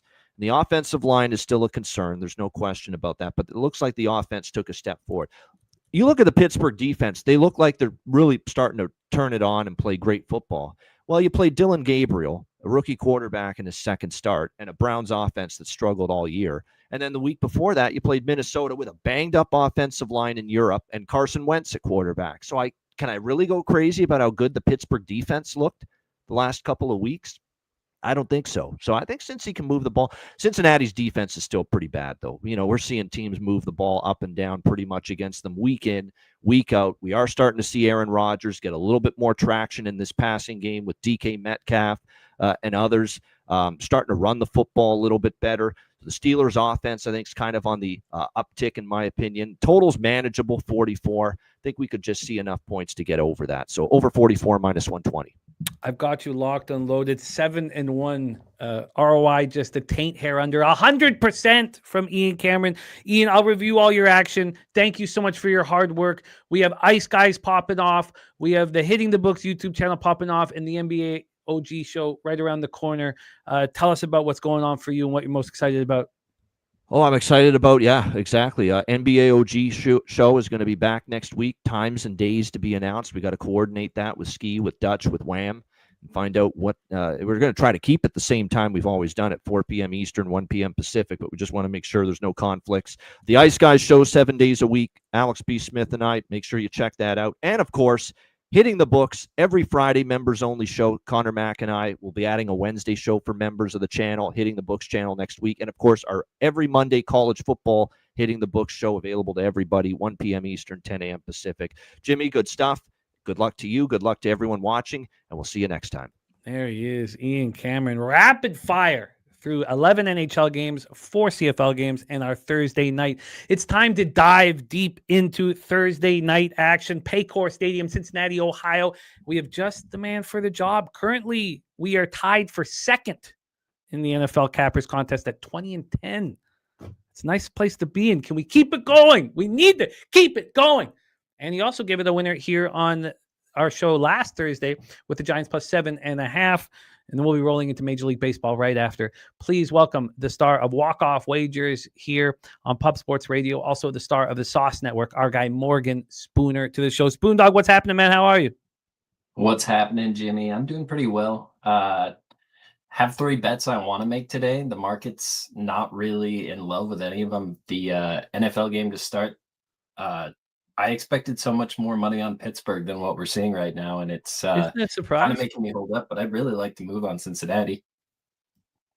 Isn't it a surprise? I was doing a show last night on Sauce Network, and the guy in the chat said 97% of the cash is on the Steelers. I was like, I don't think that's the case, man. I don't think that's the case. I think now, again, it's always tricky trusting these books that give us the information, but there's certainly a lot more love for the Bengals than I initially expected. Troy Torrance on the Bengals. We have AM on the Bengals. Justin McKelvey, Stacks play today, number 2, is on Chase over 74.5 receiving yards. Let's take a look at our Stacks graphic just to get us pumped up and ready to get this cash tonight. And shout out to our guy, Justin McKelvey. Stacks, stacks, stacks, stacks, stacks,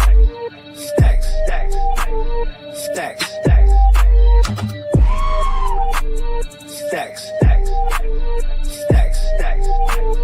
stacks, stacks, stacks.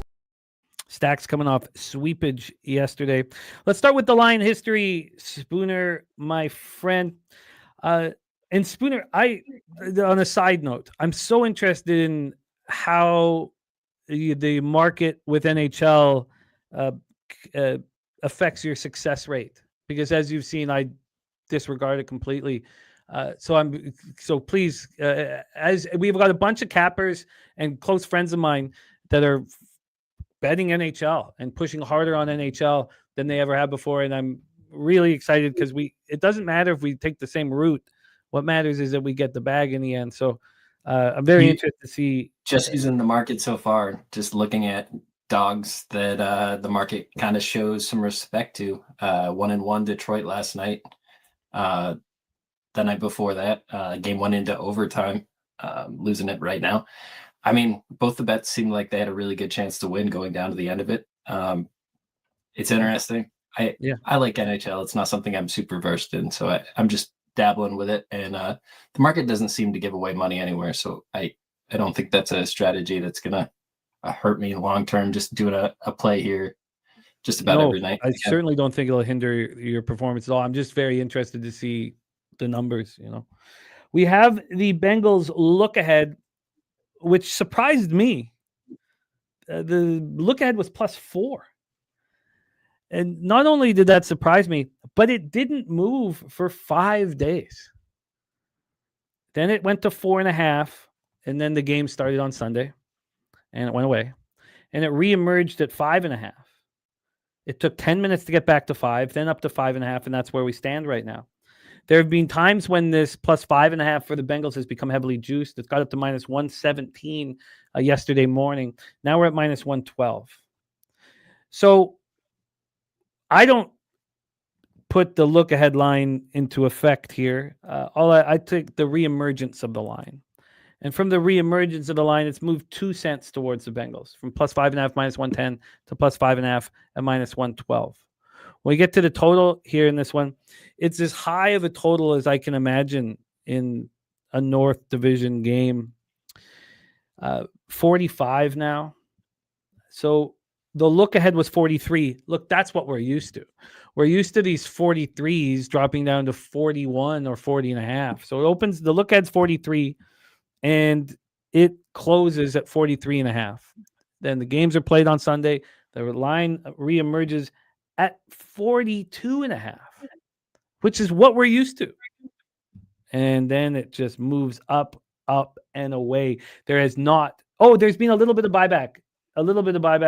When it got up to 45.5, I guess somebody hit the under pretty quick. So it took a few minutes to get back to 45. So we have a big move on the over. Bobano just moved on the over. Take a look at the cash flow. We can also use a couple different sites here. Why don't we use a couple different sites to look at the cash flow instead of just the one? It's very tricky to trust these places here. 51% of the tickets on the Pittsburgh Steelers, according to Odds Logic, and 55% of the cash. That is insane to me. Maybe the state of gamblers is that as a whole, with the legalization everywhere, that we're just getting sharper as a whole. I mean, this is, I don't know how to put it. At the Action Network, they say that 53% of the tickets are on the Bengals and 64% of the cash. Well, at least the bigger bets are coming in on the Bengals. Trey Hendrickson said, Luca saying that Trey Hendrickson is basically ruled out. In my cap, I did not think he was going to be available. So I don't want to rehash everything that we broke down with Troy Torrance. Troy is on the Bengals +6 at -120. It's beautiful weather tonight in Cincinnati, Paycor Stadium, which will help the offense here. Justin McKelvey says Steelers about to lose 2 in a row starting tonight. Steelers coming off the 23-9 victory at home.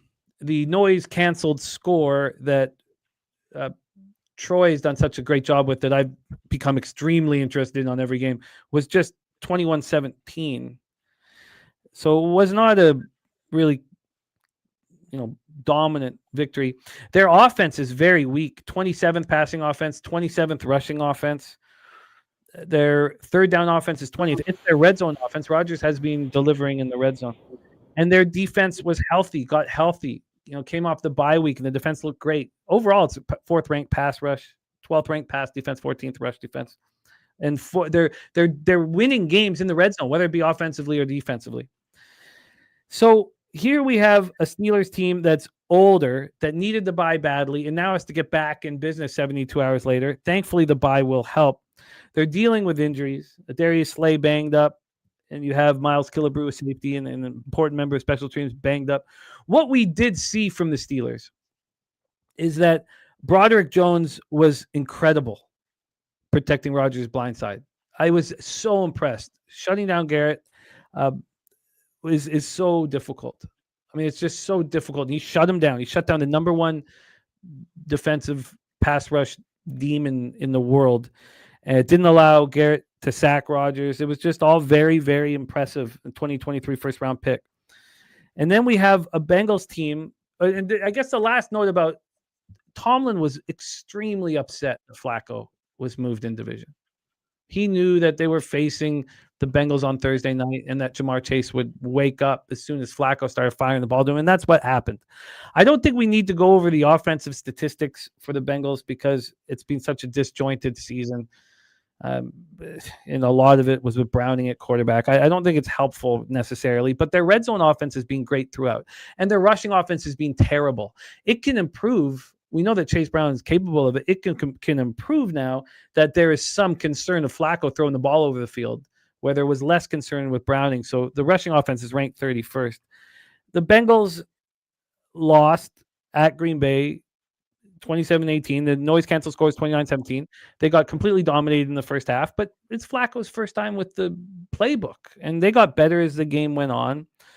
They're dealing with injuries, and I don't remember seeing a spot where you have a 4-1 team that's undefeated on the road. Now, no one likes the Steelers as road favorites, the big road favorites, but against the Bengals team that's in, a free fall down to their third different quarterback, and yet the public is 50-50. I mean, it's such a wild twist and turn that I was not expecting. So I can't wait to hear your breakdown. Take it away for us here. Thursday Night Football, our live stream right here on Pub Sports Radio, Steelers Bengals. I think first, from a total standpoint, that's the biggest thing the market's given their hand on. I mean, it blew past 43. It blew past 44 over the last 5 years. That's 8% of the totals in the NFL have landed on 43 or 44. You didn't have any buyback till 45. tickets have been on the under since it crossed that 44 mark, and it continued to go up. So I think there's going to be points in this game, and if I look at it, it makes sense to me. I trust the Bengals offense to be able to get more points on the board. They face some really good defenses here lately, and I don't think the Steelers are on that same level. Also, you get Flacco just more used to this playbook, getting used to all the players he's now working with. I think this is a spot where the Cincinnati Bengals can get points on the board.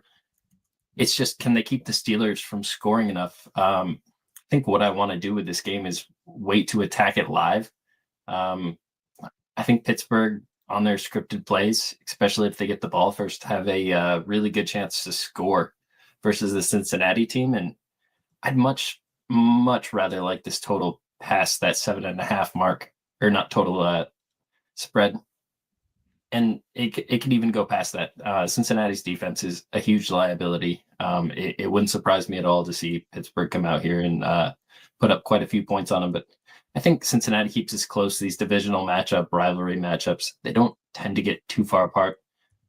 With the total spreading, though, maybe that does kind of indicate that there is going to be some sort of blow up. But I think there's just going to be points, not a lot of great defense from either team. And I'd like to get on Cincinnati live. I can't move on it right now. The market, like you said, if 65% of the tickets were on Pittsburgh, 74% of the cash, I'd have my Bengals ticket ready to go right now, but I just haven't got there yet.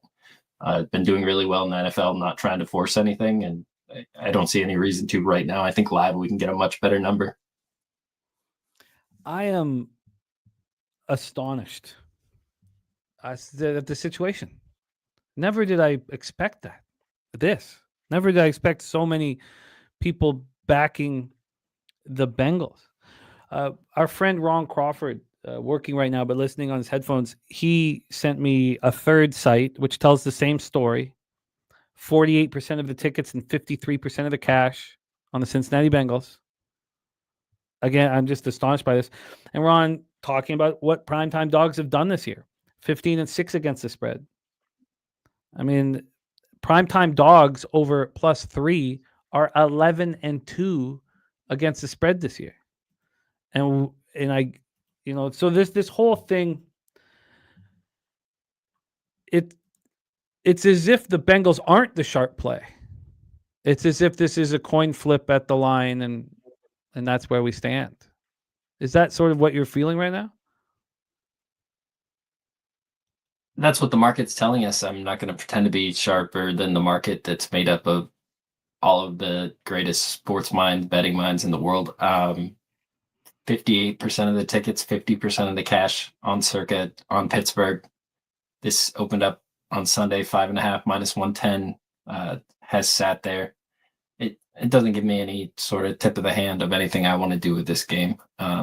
It's surprising to me, definitely, that the ticket count is where it's at, but I don't necessarily think it's sharp on Pittsburgh either. But yeah, I guess I'd agree with that coin flip kind of sentiment on it.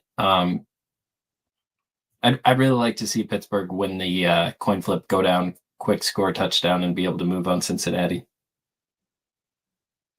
I would like that as well. It's always much easier to move live on the dogs. I'm also a little surprised at the over love. I just am not sure. I mean, historically, I've loved betting Aaron Rodgers unders. He's an old man who does things slowly. He eats up the clock. He just, I guess if there's an immediate touchdown, I'll bet the under live, with knowing that I might have to bet it again if the opposition goes down and scores. We did that beautifully. If it crosses the 50 mark, I think you definitely have to move on that under. We did that with Atlanta Buffalo. Now we're 22-9 now on our live streams, and we did that with Atlanta Buffalo. I got the under 59.5. Salty Pete got the under 63.5. I mean, what, 38 points we scored? It's insane. Let's just take a look at what the chat is saying here before we move forward. But because at this point I'm with Spooner, I don't think, clearly the trends are legitimate, and the gamblers are believing in it, and it's a divisional football game, and all of that. And I'm just surprised, I guess. Crip Key says Tomlin 2-9 on Thursday night. Peanut says because Tomlin's 0-6 on Thursday night in division. We have Big Scott on the Bengals -6, -120. It's hard to see the Steelers winning by more than a touchdown. Crip Key says Bengals money line is not a bad play. Rogue Energy is on the Steelers -5.5. Talk Sports with JT's on the other side. Under 76.5 receiving yards with Chase. We have JM on the Rodgers interception at +120. Talk Sports with JT on DK Metcalf over 64.5 receiving yards. We just watched him catch 4 passes for 95 yards and a touchdown and gain some real confidence here with Rodgers. VSIN giving us 48% of the tickets on the Bengals and 53% of cash. Thank you for that, AM. BJ saying Bengals would be his lean. Kent Davies, Jalen Warren, anytime touchdown at even money is a great bet. Swiggy talking about the Steelers pass rush being their edge. Well, now that they're healthy, it is. But I've been watching it earlier in the year look okay, very pedestrian. But they came back healthy and rolled. JM Cincinnati +14.5, and adding Rodgers' interception to that. Kent Davies destroyed this move, got the over 41.5. Peanut saying Harmon came back a couple weeks ago, which is helping a ton too. It is, he's been back for 4 games now, and yeah, he's very, very, very helpful. So JM on Cincinnati +13.5 and Rodgers interception, that's at +130. We have Mark A played Cincinnati team total over 19.5. He's seeing it at -125 now. Bankroll Spence says the Bengals are so checked out. I think that Flacco does change that, at least for the playmakers. He's going to give them some hope.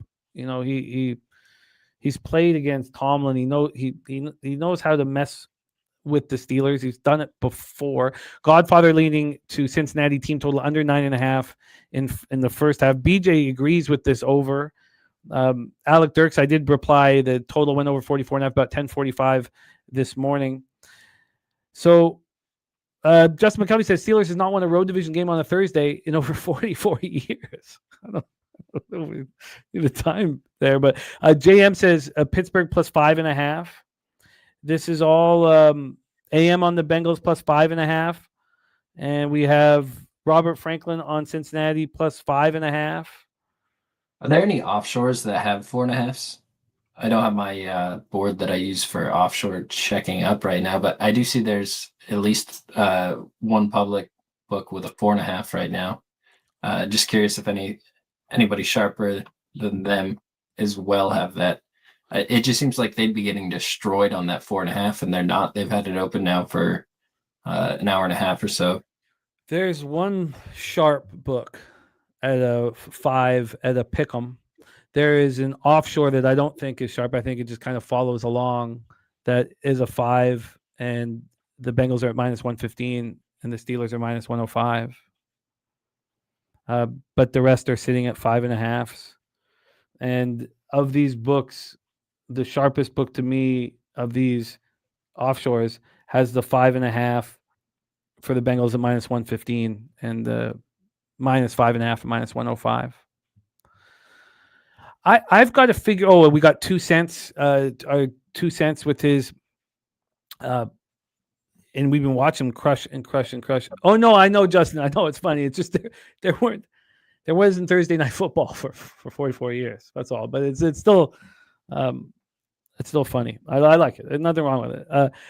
Just my 2 cents. Play of the day: Rodgers SGP 2+ passing touchdowns, 200+ passing yards at +120. So that's TC's parlay here for our big live stream tonight. Well, I don't think, though, now we're going to come up with our script for the live stream tonight. We'll get into baseball now, but I don't think that necessarily it's not worked. If the over is the sharp side, it's the side that the books are concerned about. Moving on that at a better number that has not worked for me. My ROI is negative, and I've been trying so hard to not do it this year. Don't find a better number on the sharp side. And so I'm saying that out loud just for me to hear it. So I think what I would rather have happen is a frustrating first drive or a long first drive that ends in a field goal. Instead, look for that, can we start at a 39.5 and then get a 36.5? In the other direction, I still feel like the Bengals can stay in this game. So I think you're right. If the Steelers go down and score, I think that would be a really nice spot to get the Bengals, which we would assume at that point should be a 9.5 or so. So I think that's going to be my live angle here. And then I guess similarly to if the Bengals go down and score, would you be interested in the Steelers under a field goal?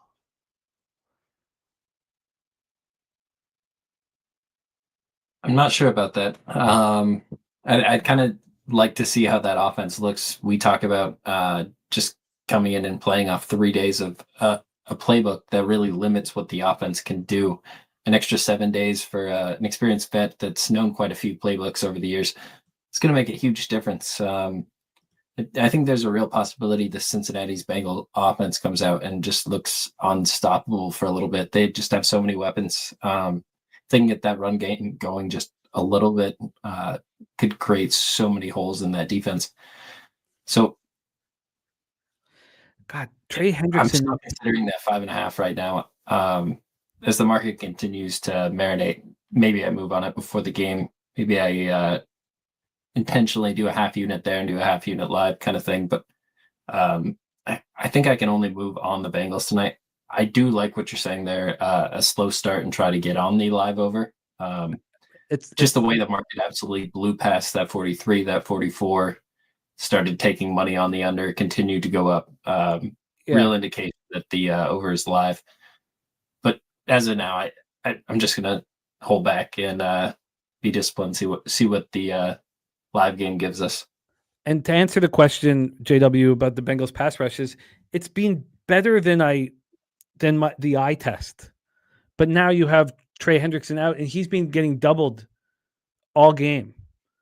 So they're ranked 21st by Pro Football Focus, but now the guy who's getting doubled isn't out there. So I'm not sure what it's going to be like tonight. Let's bring on our producer here at Betting with the Bag and see his plan of attack for Thursday Night Football and then get into Major League Baseball. So without further ado, from our home studio in the Southtown 101 in San Antonio, Texas, the best bar in Texas. We're all going to be there in 5 months? It's that soon. Please welcome our guy, Mr. Jose Bouquett, to the show. Jose, my friend, how are you? I'm doing well.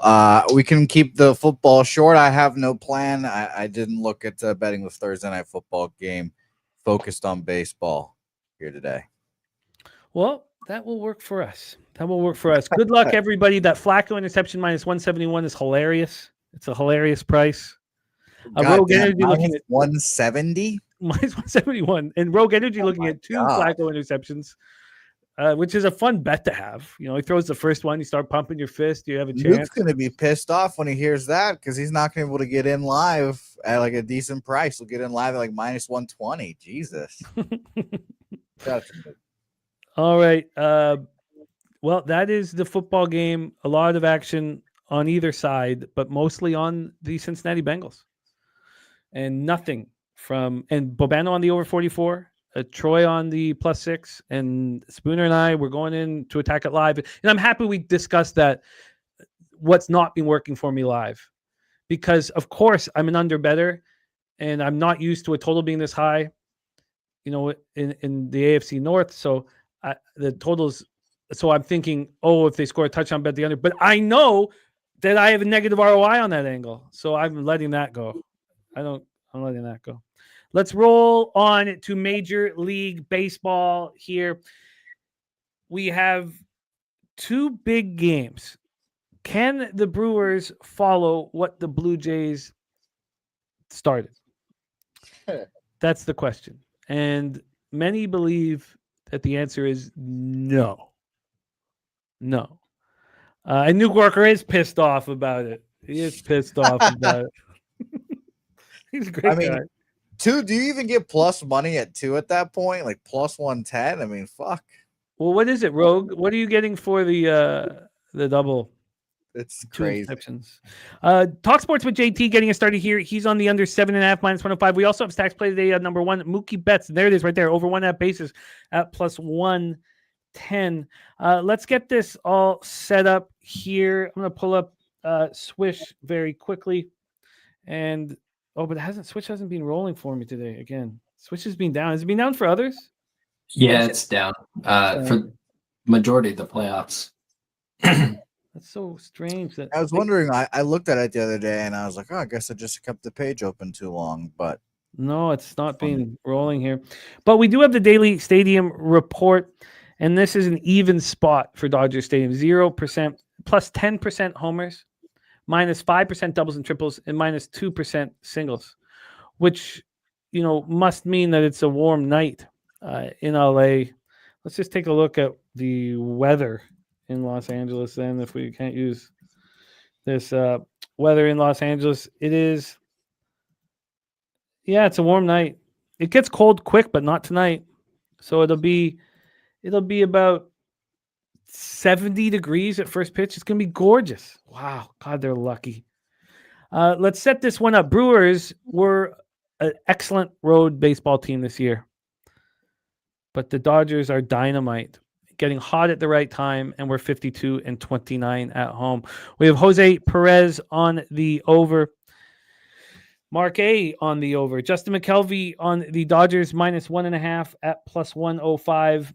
RotoWire tells us that Jose Quintana is starting here. Spooner, do you believe that? So I believe what the situation is going to be is there's going to be an opener for him. I don't want to toss a name out there, just be conjecture, but Quintana's going to pitch the majority of innings, probably 4 to 5 for them. Best case scenario, probably more likely 4 innings. I expect just a 1-inning reliever, 2 open, and Glasnow on the other side. Well, Glasnow can be predictable. The Quintana steps up in these situations. What is your expectation? We've seen what the Dodgers are doing to right-handed pitching. Do you expect them to do the exact same to left-handed pitching? Yeah. I was looking at it just a minute ago. I still haven't moved on anything here, but you can build the Dodgers -1, -120 right now. That seems very affordable. They've gone to left-handed pitching all season. Quintana is not anything to brag about at this point in his career. That fastball is very underwhelming. I think he's going to have a hard time getting through this lineup, and I think the Brewers know that. That's why they're throwing an opener out there. Ohtani, Betts, Hernandez, Freeman. It's very tough, top of the order to get through. So maybe he comes out there, pitches a couple innings decent, but I think if he sees Ohtani twice, it's going to be a long day for him. I think the Brewers are going to be forced into their bullpen early. That sets them up again poorly for tomorrow. I think as of now, projected Quintana today and then Misery-Orowski tomorrow. So that's their long reliever option that would be best here. So I just see a lot of paths to losing this game for Milwaukee. The offense at points this season has looked great for Milwaukee, but I just don't see him stringing together too many big hits. Glasnow's been really sharp. This is Dodgers or nothing for me. I see that some of the books open this up -195 or so and have moved down to 172. Also, some books opened this up 174, climbed to 195, and then came back down to 174. So I still think this is a fair price. I don't think the market's really tipped their hand yet. I don't have actual splits on this game right now, but this can only be Dodgers. I'll probably wait a little bit longer, but if I start to lose my opportunities at those low 170 numbers, be disappointed. This is a very sharp book I'm looking at right now. In the last 3 hours, there's been a 17-cent move to the Brewers and a 20-cent move away from the Dodgers, which is interesting. We do have Ashby now on the books. So the books are now all listing Ashby. So I think it's pretty clear that it's just Ashby to Quintana. From a total side of things here, we have a 7.5, and now 8s are on the board. This 7.5 that I'm looking at came out at 3:19 p.m. yesterday, minus 115 to the over, and there was no move to the over until 10 this morning. So it's now moved 10 cents towards the over here. So let's get into the cash flow. We have a couple different books to show it to us here. So let's use them, and then let's hear Jose Bouquett's plan for Dodgers Brewers. It is a sizable move towards the Brewers. And again, the main site that we use for this information that I've been using is showing us nothing. If we go over to action, it's got 53% of the tickets and 71% of the cash on the Brewers, 70% of tickets and 75% of cash on the over. We do have the full odds logic cash flow for game 2. Glasnow is now not allowed to run since September 20th. Now, that sounds a little better than it is because he's only thrown 10 2/3. 2 of those were on the road, and then he was simply, spectacular in game 4 of the NLDS, the game the Dodgers won in 11. He was so strong, so dominant, and pitching as well as he's ever pitched, in my estimation. And it's Jacqueline's birthday. Birthday was on Sunday. Jacqueline, I hope you had a wonderful birthday. We love having you jump in our chat, hang out with us. I hope it was a great birthday, Jacqueline. Love to you and your fam, and I hope it was a great birthday. And thank you for coming and hanging out with us. AM has VSiN 66% of tickets on the Dodgers, 54% of the cash. And JW says Brewers beat Glasnow again. Jose Snips Bouquet SN1 P5 in the house. Here we go. Do the Brewers have a chance, or are you also bullish on the Dodgers? Yeah, no, they don't have a chance. I think the Brewers are cooked personally. This was not the game I was interested in. I like Aaron Ashby as a pitcher, honestly. So I expect him to do decent in 2 innings, and then Quintana, we'll see. It's a roll of a dice for them, but I don't expect much. I think the Dodgers win. Line's been creeping down towards the Brewers, but even if they do win, I'm not interested in the Brewers. Honestly, I just think the Dodgers are better. There is Ralph Portwando in the house. He's on the Dodgers run line in the over 7. Ralph, we've missed you. It is wonderful to see you, my friend. So they're cooked is what I'm being told here. It's trying to catch a falling knife, in my opinion. Well, there's nothing that obviously, look, I've got the futures. I was given advice by TJ to hedge more than I did. And at this point, he was very right. I only put 1,000 on it, and it was on the money line. So I just kind of feel stuck here. We also have our very own Ron Crawford that Milwaukee is a spreadsheet play. It is a spreadsheet play, not the spreadsheet play of the day, but it is a spreadsheet play. And unless he writes POD at the bottom, I just think it's a spreadsheet play, but he likes very, very much the Brewers on the +1.5 line. DC Capper on the Dodgers -1.5. Rogue Energy says, I never backed Dodgers this price all year, and it proved to be right, and he's not starting tonight. Nuke Worker with pizza money on the Brewers money line. Chris Warren on Muncy home run. And there's going to be no action for me. Spooner, did you have any interest in the total? I get the love for the over, the movement to the over. Just it's not for me. I think the Dodgers is the better look here. I don't even think 170 is too much to pay. Just I'm already up 2 units in the series. I have the Dodgers futures. I'm kind of going back and forth between that -1 and the money line right now, but kind of let the market still come together a little bit more before this game. But I don't see myself moving on that total. Playoff baseball, it's hard to get runs sometimes, and 8's a pretty big number. Let's roll on to game 2, but before we do, we have TC's play of the day on the Brewers money line. The market giving me some hope. Let's move on to game 2 here. Let's move on to game 2. Gorky, by the way, on the Steelers team total over 25 tonight. The live stream will be popping off. I'm looking forward to it. We have game 2, Blue Jays, Mariners. And for those of you listening on headphones, turn down the volume because we were wondering, were the Brewers at +1.5 or the Brewers spreadsheet play day? No, they are not. The spreadsheet play of the day is in this very game right here. And it is Luis Castillo's Seattle Mariners.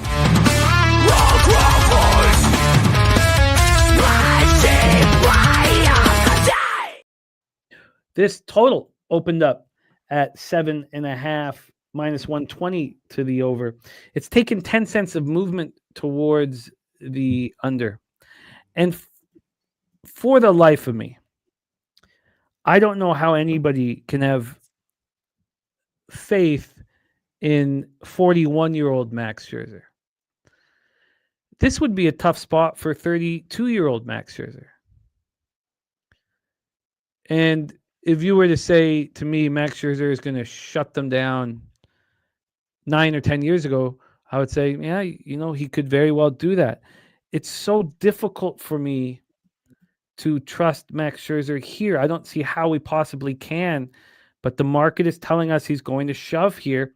And when you look into his multicolored eyes, he seems very, very locked in and very confident. Why wouldn't he be, though? He's a first ballot Hall of Famer who's getting his last opportunity on the big stage. The Jays open up at +120. They're now at +105. It's a big move towards the Jays. Now, did the bats, wake up? They did in a massive, massive, massive way. Unfortunately, we put out Rodriguez, and the Mariners bats woke up late, which had been quiet. Castillo looked great in the Tigers series. You could say, well, he went 4 2/3. He was pitching at home. This was game 2 of the ALDS, and he still had some issues with walks. All of that would be fair. It wasn't an easy start for him, but he didn't allow a run, and he got the job done. It took 85 pitches to get through 4 2/3. Of course, Blue Jay fans remember being in this very same situation, but it was in Toronto. It was in the wild card game, and Castillo came in and completely shut us down. He's done it before. Mark A says Mad Max hasn't pitched since September 24th. True Allow 4th and 1 Entertainment is on the first 3 over 2.5. Chris Warren is on Seattle money line here. So Chris Warren says the over is the only play in Seattle. Justin McKelvey has the over 7.5 -115 in his pocket. And you guys know that for me, if I see 17 runs, and again, like we all have different routes of stuff, but if I see 17 runs, there's zero chance I take the over the next day. That's just, if it's the same teams playing in the same ballpark, I don't believe that that's the way things work. But we've seen it work like that. We saw it work like that in Toronto. So, I mean, obviously it's not, this perfect situation. Let's take a look at the cash flow here. We have 52% of the tickets on the Jays and 84% of the cash on the Mariners. If that's the case, why is this line moving towards the Jays? We have 62% of tickets on the under and 52% of cash on the over, which tells us that it's Castillo that's the vulnerable one. I find it extremely difficult to trust that. We have, from Action, 78% of tickets and 76% of cash on the over. And Action's telling us on the money line here that 63% of the tickets and 55% of cash on the Toronto Blue Jays. Will that Jose hit leadoff here for this one? But is this not a vividness bias 101 situation where everybody remembers Scherzer as being an absolute monster? But the fact is, he's not that guy anymore. And I would rather have Bassett or Lauer pitching here instead of Scherzer. And when we talk about what Scherzer has done here, it's been horrific. He got off to a good start this year, and then everything, seemingly fell apart. His splits, if you go to his game log, maybe that's a better way of looking at it. Every single month, was worse than the last. I guess that's not true because he had a good August, and then what the hell happened in September? He allows 17 earned runs in 15 innings. those were crucial starts. Those were extremely important starts. That wasn't mail it in time. That wasn't, oh, we have an 8-game lead. Jose Bouquett, take it away. Blue Jays, Mariners. Yep, I put my hands up and I say, market overlords, I trust ye. I trust ye, and I'm riding with the Toronto Blue Jays. Now, that's the core of the cap. The nut is having all that money on the Seattle Mariners here, 80-some% of the bets, of the money on the Seattle Mariners. I wish their bets were up higher too, but that is what that is. And this line going from like minus 140 to minus 120 now for them. I've got minus 132 at BOL, now down to minus 116. It's been dropping throughout this whole show. So, you know what? I'll trust the market overlords.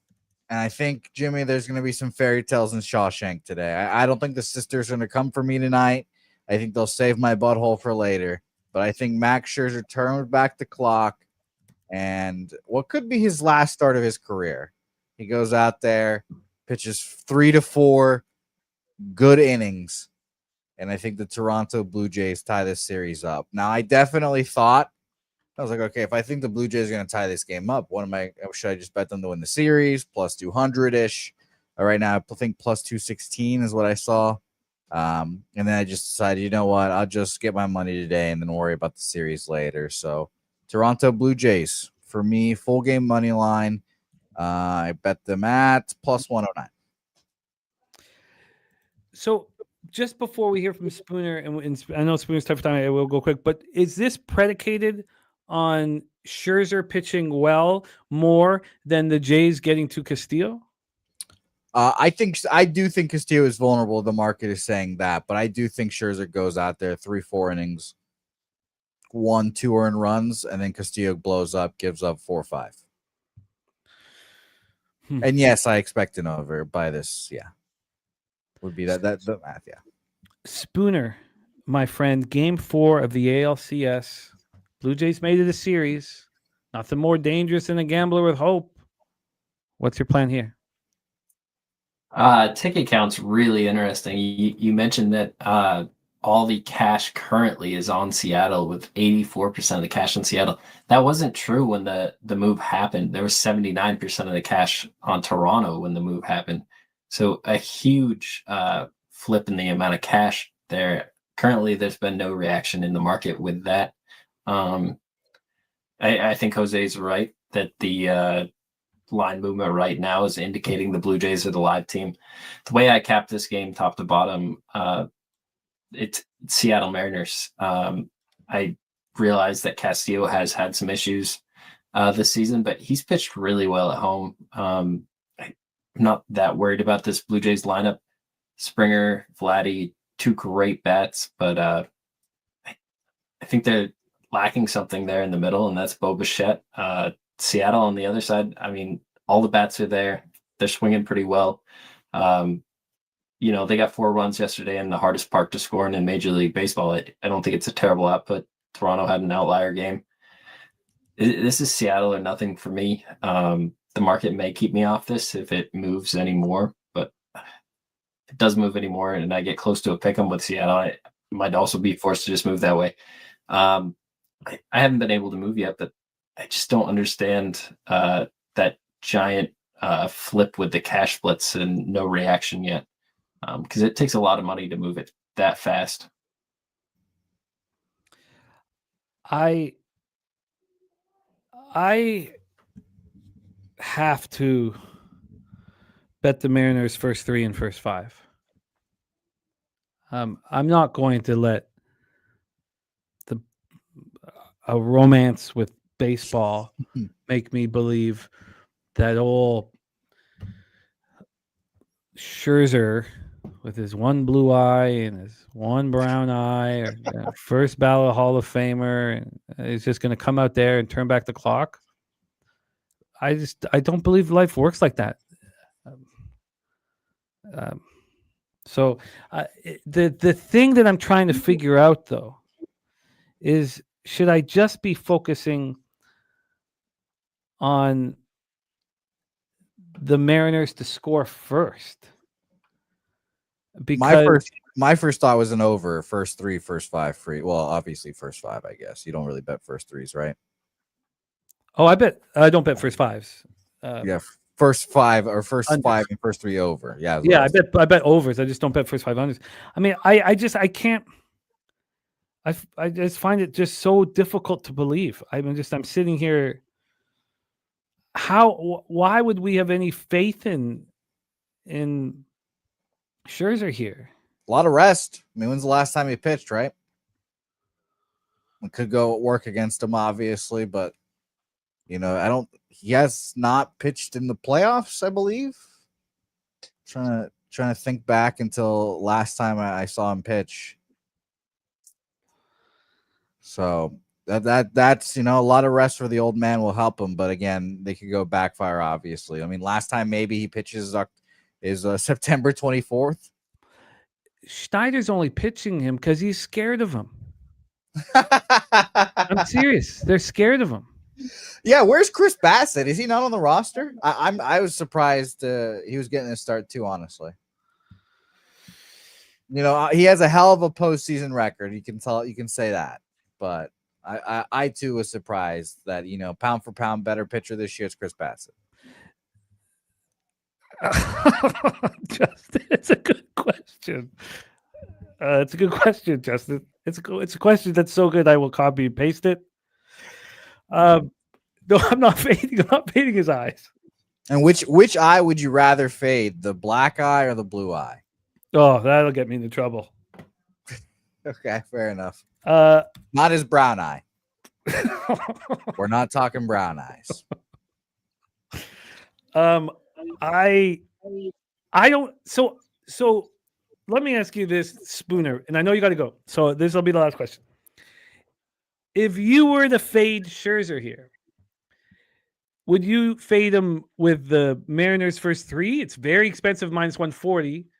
You could take the Mariners first 3 -0.5 for a big score.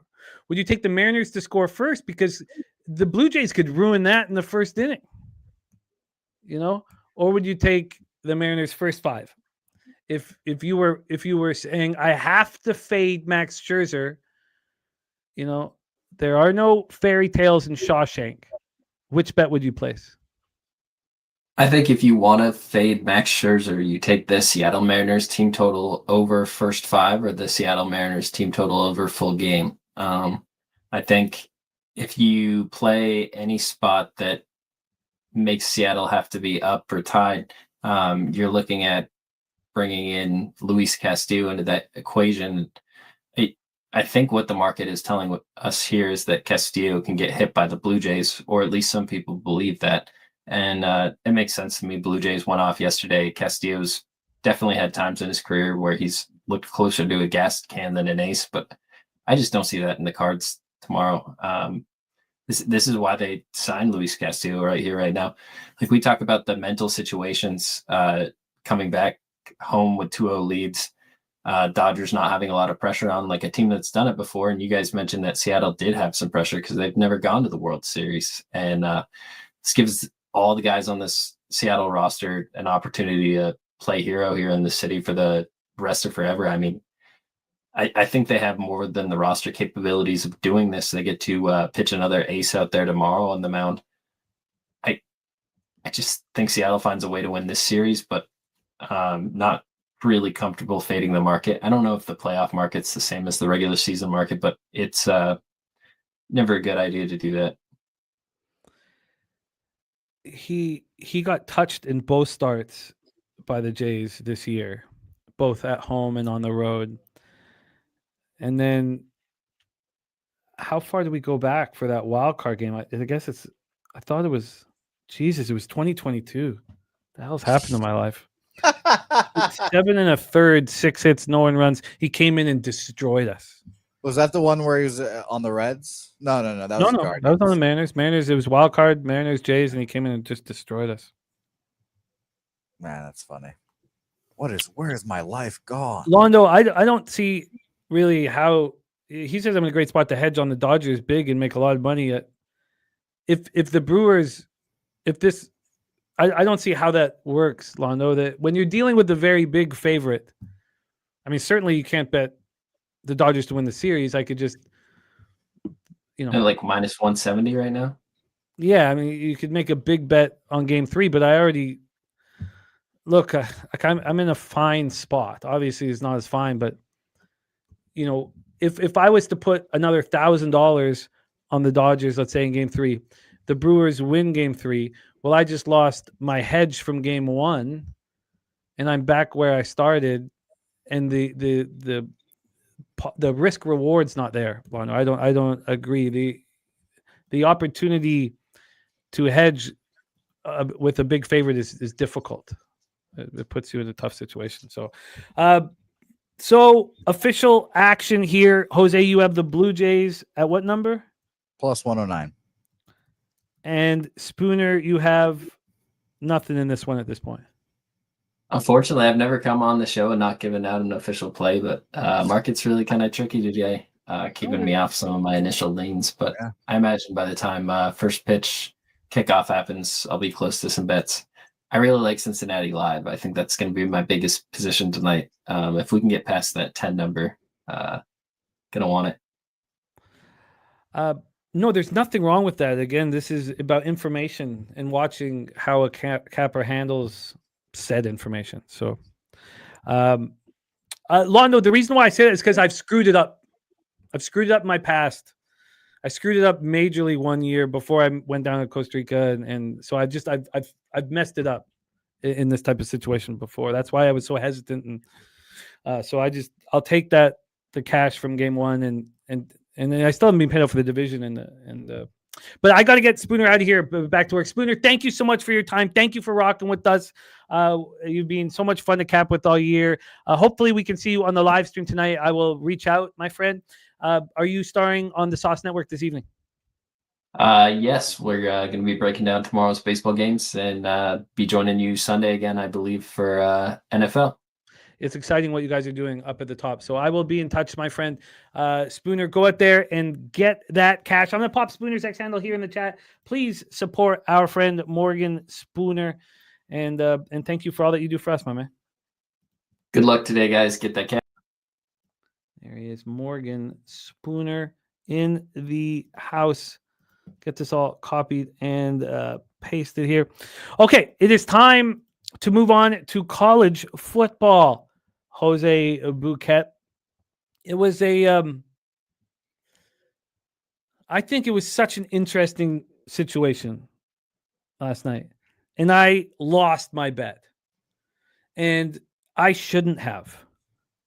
Now, I should have lost the total. Sure. Fuck it. It was a blowout, and there was late scoring. There was a turnover early and whatever. But I understand why Jacksonville State will play, when everybody was on Delaware State off of the bye. And it was because of optics and not having home games.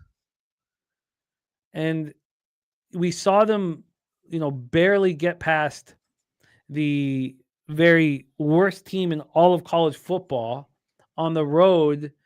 And they had only played 2 home games all year, and we hadn't seen them at home in over a month. And so I'm trying to be able to utilize this as we move forward.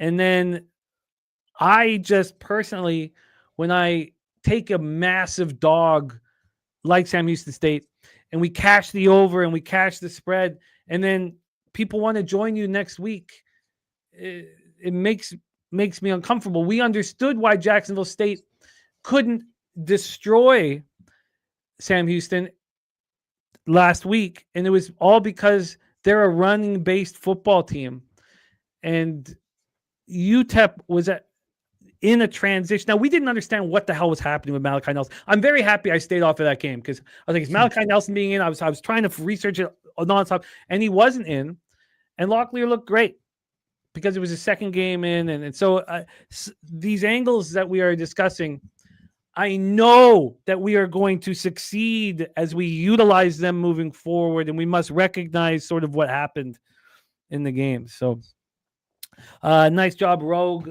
my man. Let's roll on here. Nice job, AM. I love to hear it. But let's just, keep evolving and becoming better gamblers, and let's use it here. Jose, let's rock. 7:30 p.m. Eastern. Tulsa Golden Hurricane 2-4, 0-3 in the American at the East Carolina Pirates. The Earl brothers, East Carolina Pirates, 3-3, 1-1 in the American. We're at Dowdy-Ficklen Stadium in Greenville, North Carolina. The weather is beautiful. 57 Fahrenheit, clear, 6-mile-per-hour winds. And we have some similar things happening that we have discussed yesterday. And we were in, a similar situation on Thursday, and we started dominating. And I was close to figuring it out yesterday, and I did not. And I want to figure this one out here today. Let's get into the line history, Jose, and the cash flow. Why don't you set up the line history and the cash flow and hand it over, my man? Sure. Right now we have 55% of the bets and 58% of the money on the East Carolina Pirates here. As for where this line has been at BOL, it opened up at 15.5. Honestly, 10 minutes later, it goes up to 16.5. So we should treat it like it's a 16.5 opener. And we have a minus 116 to ECU now here. As for the total, I'm seeing a 43.5 opener here. Get up to 54. 54. Get up to 55, and then come back down to 54.5, 53.5, and settling down at 54 right now, with that money percentage on the total being 63% of the bets and 53% of the money on the under in this game. It's interesting. With Justin on the over 53.5 and AM saying that he kind of wants the over, the number that was put out doesn't really make sense. It's too high for real defensive teams. So, of course, what are you reading out there? People on the under, giving out unders. God, this one article, and I won't mention, I don't want to put it in a spot. This one article is like 5 units on the under. What do you mean 5 units? Where's your record? What do you 5 units? What's your unit size? What the hell are you talking about? Remind me never to come back to this fucking website ever again. And I did copy and paste the ass clown's name too, so I'd remember that shit. Do you have like a list? Do you have a list of those guys in your notes somewhere? No, I should keep one page, but why? It just builds hatred. I mean, I was just pissed and off. Copying and pasting it doesn't?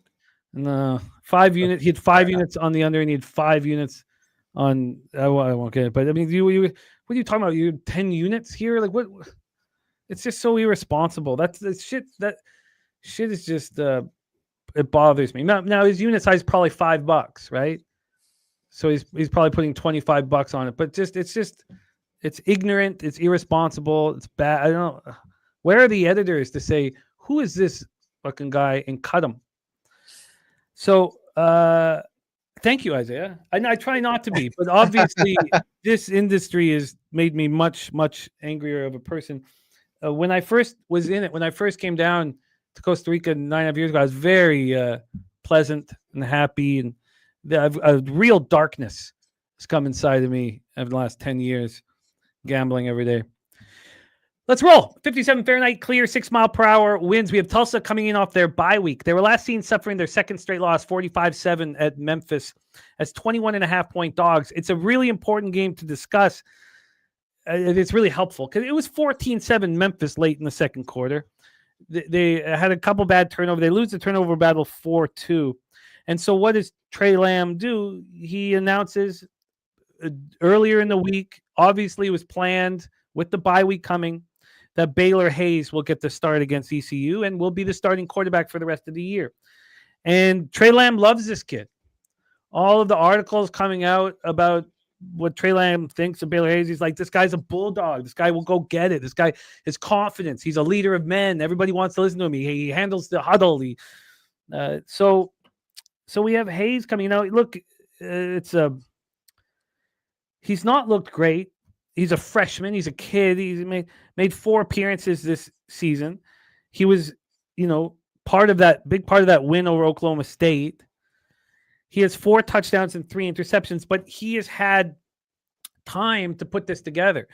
The issue here is sophomore quarterback Kirk Francis, who's hitting the bench riding the pine. He's born and raised Tulsa kid. So obviously this is heartbreaking news that, Kirk Francis will have to look for a fucking D3 school if he wants to keep playing football. This team doesn't score. Their high point total against the FBS opponent is 23. They're averaging 18.7 points per game. So why on earth is this total so high? It doesn't really make sense. Their offense statistically isn't like trash. I mean, they're getting 216.3 yards per game through the air. It's not. I mean, yes, it's worse than mediocre, but it's not trash. And their defense is being pretty good. Their defense is being fine, allowing 26.3 points per game. Their passing defense is pretty good. Now, their rush defense is bad. It's a real problem. So let's talk about East Carolina. They're coming up their second loss in 3 games, 26-19 at Tulane as 6.5-point dogs. And Caden Hauser looked bad. That's a problem because he's looked very good on occasion, and he has this ECU passing game ranked pretty high. So if you want to fade East Carolina, don't you want to fade them when they're fat and happy? Not after they've lost 2 of 3 games, and Caden Hauser looked bad. So that is a problem. The offense, can move the ball on the ground, and they still put up 160 yards against a real tough Tulane defense. Not maybe I'm making it a little hard, but you're at Tulane and you still put up 160 yards on the ground. And they have multiple options, with London Montgomery and Marlon Gunn. It was Marlon Gunn Jr. who led them against Tulane. So we have one team that's allowing 26.3 points per game. We have another team that's allowing 15.5 points per game in ECU. Their rush defense is very strong. Their pass defense is good. So you have a team that's allowing, 26.3. Another team that's allowing 15.5. I know it's not as simple as just putting them together, but if you do, it's 41.8. And the total is 53. It's insane, and it makes no sense. If East Carolina was coming off of a good showing against Tulane, and they're not, they came on late in that game to make it a game. They were done. They looked bad, and they were done. They a couple late scores to make it a game. If they were coming off a great win, I would want Tulsa first half so badly. There's no question about the fact that they're coming off of a bye. They have a coach in Trey Lamb that believes in them. They have a freshman quarterback who is so pumped up for this opportunity. And with all that being said, I still don't know if I can get there. Alec Dirks with the hanging of 54.5 minus 112 to the under. Nuflo Sean saying the team total is set at 17.5 for Tulsa. So you would think if these teams allow a certain amount and then the total that they put up is over 10 points higher, that people will just, do some simple math and be like, hey, check this out. I mean, it's a simple under bet. And the 5-unit bet that dude made was on the under. Of course it was. 5 units. Shut up. 63% of the tickets on the under and 53% of cash on the under. Jose Bouquett, after that analysis, and Peanut says series history is why. After that analysis, are you close to making a move? The over obviously is very interesting here. I kind of was looking for a little more market, backing here, but we've talked about how the weird numbers are, and it's interesting that this got up to 55. It's another one of those cases where BOL opens like 53.5, then 10 minutes later goes up to 54, then goes up to 55. And it's funny that it's every time it's gone down, it's come right back up. So that makes me think that this is definitely an over spot. I just have to find the courage to bet it, honestly. Yeah, 63% of the bets, 53% of the money on the under we just talked about. Because who wants an over with these two teams? Nobody.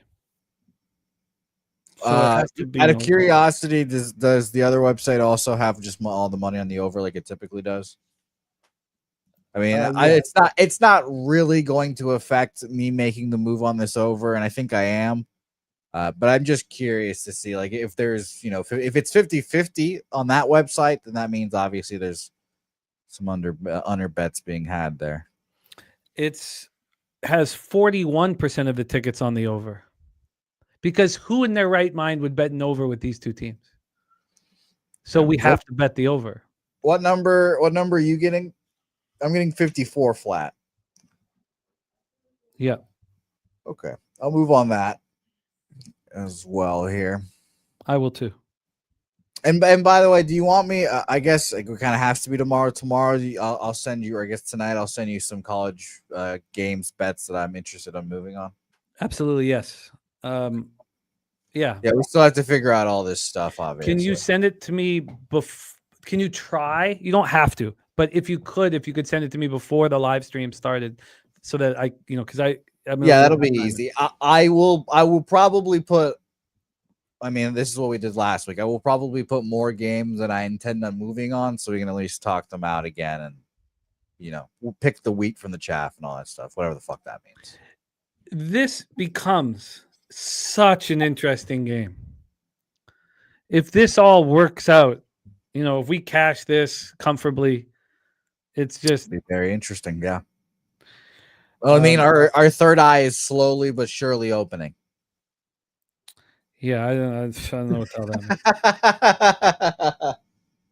Oh, Ron Lofton, the public and all the articles are on the under. So you've got lots of company. Your hot tub is full, Ronnie. Your hot tub's full. Every article's on the under. Everything is on the under. Godfather making big moves on the team all over. Okay, so I'm gonna. But also, I'm very curious, Ron, if we should have just trusted the numbers. I really want it, like Ron, like this is. We're also like, we are a work in progress as well in this situation, and I understand completely, Ronnie, why the numbers would take you to the under, and I guess part of me, when you read somebody throwing around units like that in an article, you're like, well, I gotta fade this clown. Yeah, and I think that's the biggest psychological battle in sports handicapping. Like, you see a number, it's like too high or whatever, and you have to fight your own mental battle of, do I trust the books or do I think I'm right? And this number is too high, and whatever the fuck may be the bet from there. I think that's just such a battle. This is crazy. ECU is allowing 15.5 points per game. It's 15th in the nation. How is Tulsa going to score? And it's not like their win against Oklahoma State this year was any good. It's just so interesting here. Deacon Mike in the house. What up, my man? Deacon. Not dead. Not dead, Deacon Mike is. Oh, God. Never. We'll go first, Jose. Deacon will live forever. Just same thing about Dennis Garcia, too. That 27-year-old man. Oh, God. Yeah. I'm slowly creeping towards your side of that argument. I saw him post a picture of just him going to the track by himself. I was like, what 25-year-old dude would go to the horse track just by themselves? I was like, I went to the horse track by myself nonstop every single day from 17 on. Oh yes, Jimmy, you're a different breed. I think Dennis he's the same breed. Don't use that. You guys are in the same age bracket is the point. Luca Hendrickson is expected out. Oh no, Deacon. Okay, deal. Could you imagine? I don't know how we would find out, Deacon, but could you imagine? Oh my God, Luca, the whole week Hendrickson's been expected out of the lineup, so that's fully baked in. I believe, but we'll see. All right, let's review all action here on Betting with the Bag Thursday show. We have a giant Friday card ready to attack. The Cappers contest lines are live. Thank you, Swiggy. Tough week in the Cappers contest. Gonna figure out. I have 3 plays. I need 2 more. Tough week though. And AM says, for example, Arkansas, Tennessee, both teams came into the game on a 3+ game streaks of the overs, and game goes under. No, I this is something's. Look, these are more tests. We're investing in them, and they can cost a lot, but it's a test here. So let's review all action here. Thank you guys for rocking with us. Stacks play today number 1. Mookie Betts over 1.5 bases plus 110. Stacks play today number 2. Jamar Chase over 74.5 receiving yards minus 112. Talk sports with JT. Oh, and I've got to decide how I'm going to fade Scherzer in some way. I just got to figure out how. Talk sports with JT. Toronto money line plus 115. Dodgers Milwaukee under 7.5. Vaughn over 1.5 total bases. Chase under 76.5 receiving yards. DK Metcalf over 64.5 receiving yards. We have Ross Pitts on ECU minus 17. The pig milk play of the day is the Anaheim Ducks, and it's not been a great run for Billy, and he needs to cash here tonight. Let's get it for him.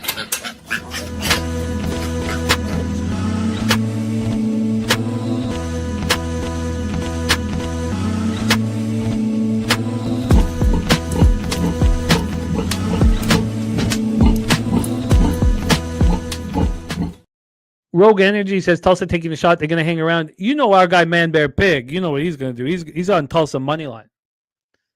Man Bear Pig doesn't mess around. He goes for huge scores. Yeah, Canadiens do not mess around. Shout out to Man Bear Pig. We have top set on the Steelers first half minus 2.5 at minus 125. Robert Cherry. Here we go. He says, if life's giving him lemons, he's making lemon cornbread. Let's get this cash. He's on Rangers money line, plus 130. Montreal money line, Seattle money line. This is all hockey.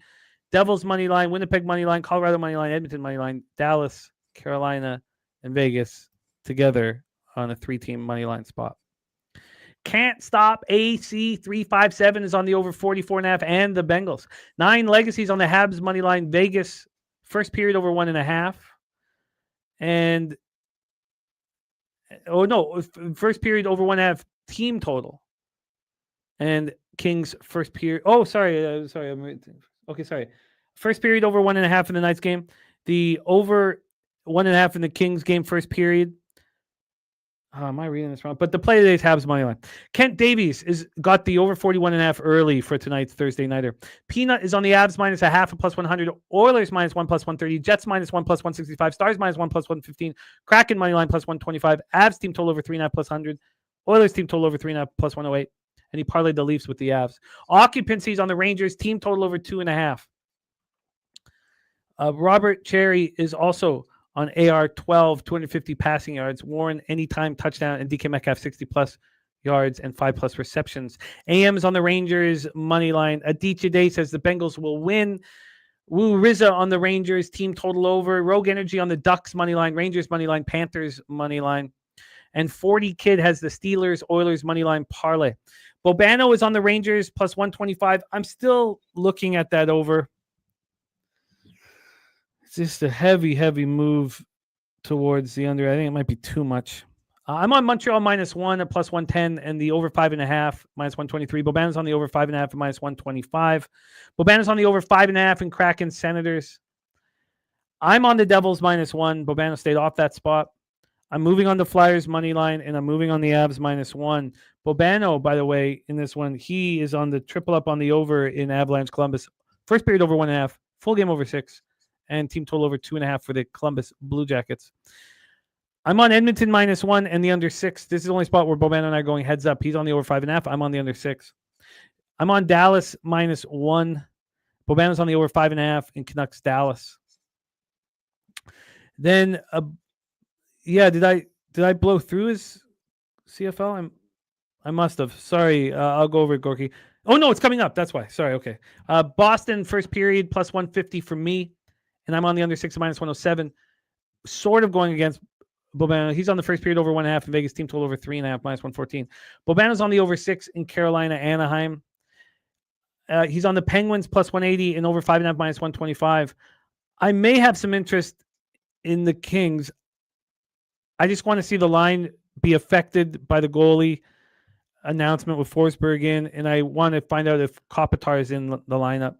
Bobano is on the Bombers double result, Elks plus 6.5, the over 55.5, Alouettes double result, and he's off the Argos Calgary game. He's on the over 44 in Pittsburgh, Cincinnati. We have the Blue Jays at plus 109. We have Spooner on the Dodgers -1. He hasn't moved on yet, but he is about to, just waiting right now. And we have Blue Jays plus 109 for Jose. And then I'm betting this over 54 right away. Troy Torrance says he's falling in love with Philly. And he's not talking about the city or the Flyers. Joe Buddy, now a member of Pub Sports Radio, silver member, which means he's going to be in the Discord with us. I love it. Thank you, Joe Buddy. Respect, man. Joe Buddy in the house. Thank you to all of you guys for supporting us here. Andrew G on Bombers, Moneyline, Al's Moneyline, both a motivation to win. I get it. Troy Torrance, fall in love with the Eagles. We got Joe Buddy, now a member of PSR. Swiggy has all of the lines up here at Pub Sports Radio. Gorky, thank you for all your support. Steve G. AOD, who says, Jimmy, Jose in chat, just want to say thank you for always bringing light and positivity to our day during dark times. Says, going through it at work right now with grandpops fighting at the hospital. Love y'all. AOD, that's a great way for us to close out the show here. Let me just copy and paste this action from a bunch of cappers here. And let me just, we got AM, so let me just copy and paste this. AOD, you do so much for us when you talk about, what we do for you. You do so much for us. You're just constantly inspiring us, constantly giving us positive energy.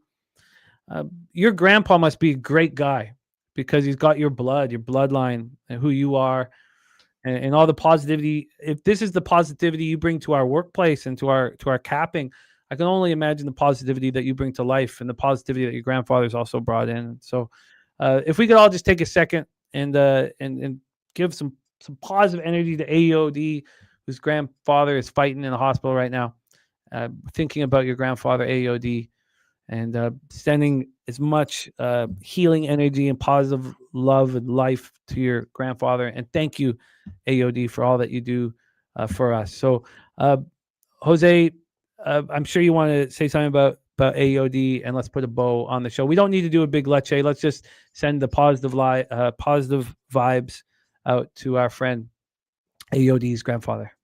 Yep. Big shout out to you, AOD. He's a guy that tunes into like everything we do. So shout out to you, AOD, my guy. I will hopefully keep seeing you in the chat. If you need to take some time off, do that. But we'll be here waiting for you, my guy. So shout out to you. Shout out to everyone in the chat. But AOD will be thinking about you. And shout out to your grandfather as well, my man. So we'll see you guys hopefully back here very soon. But AOD, my man, thinking about you.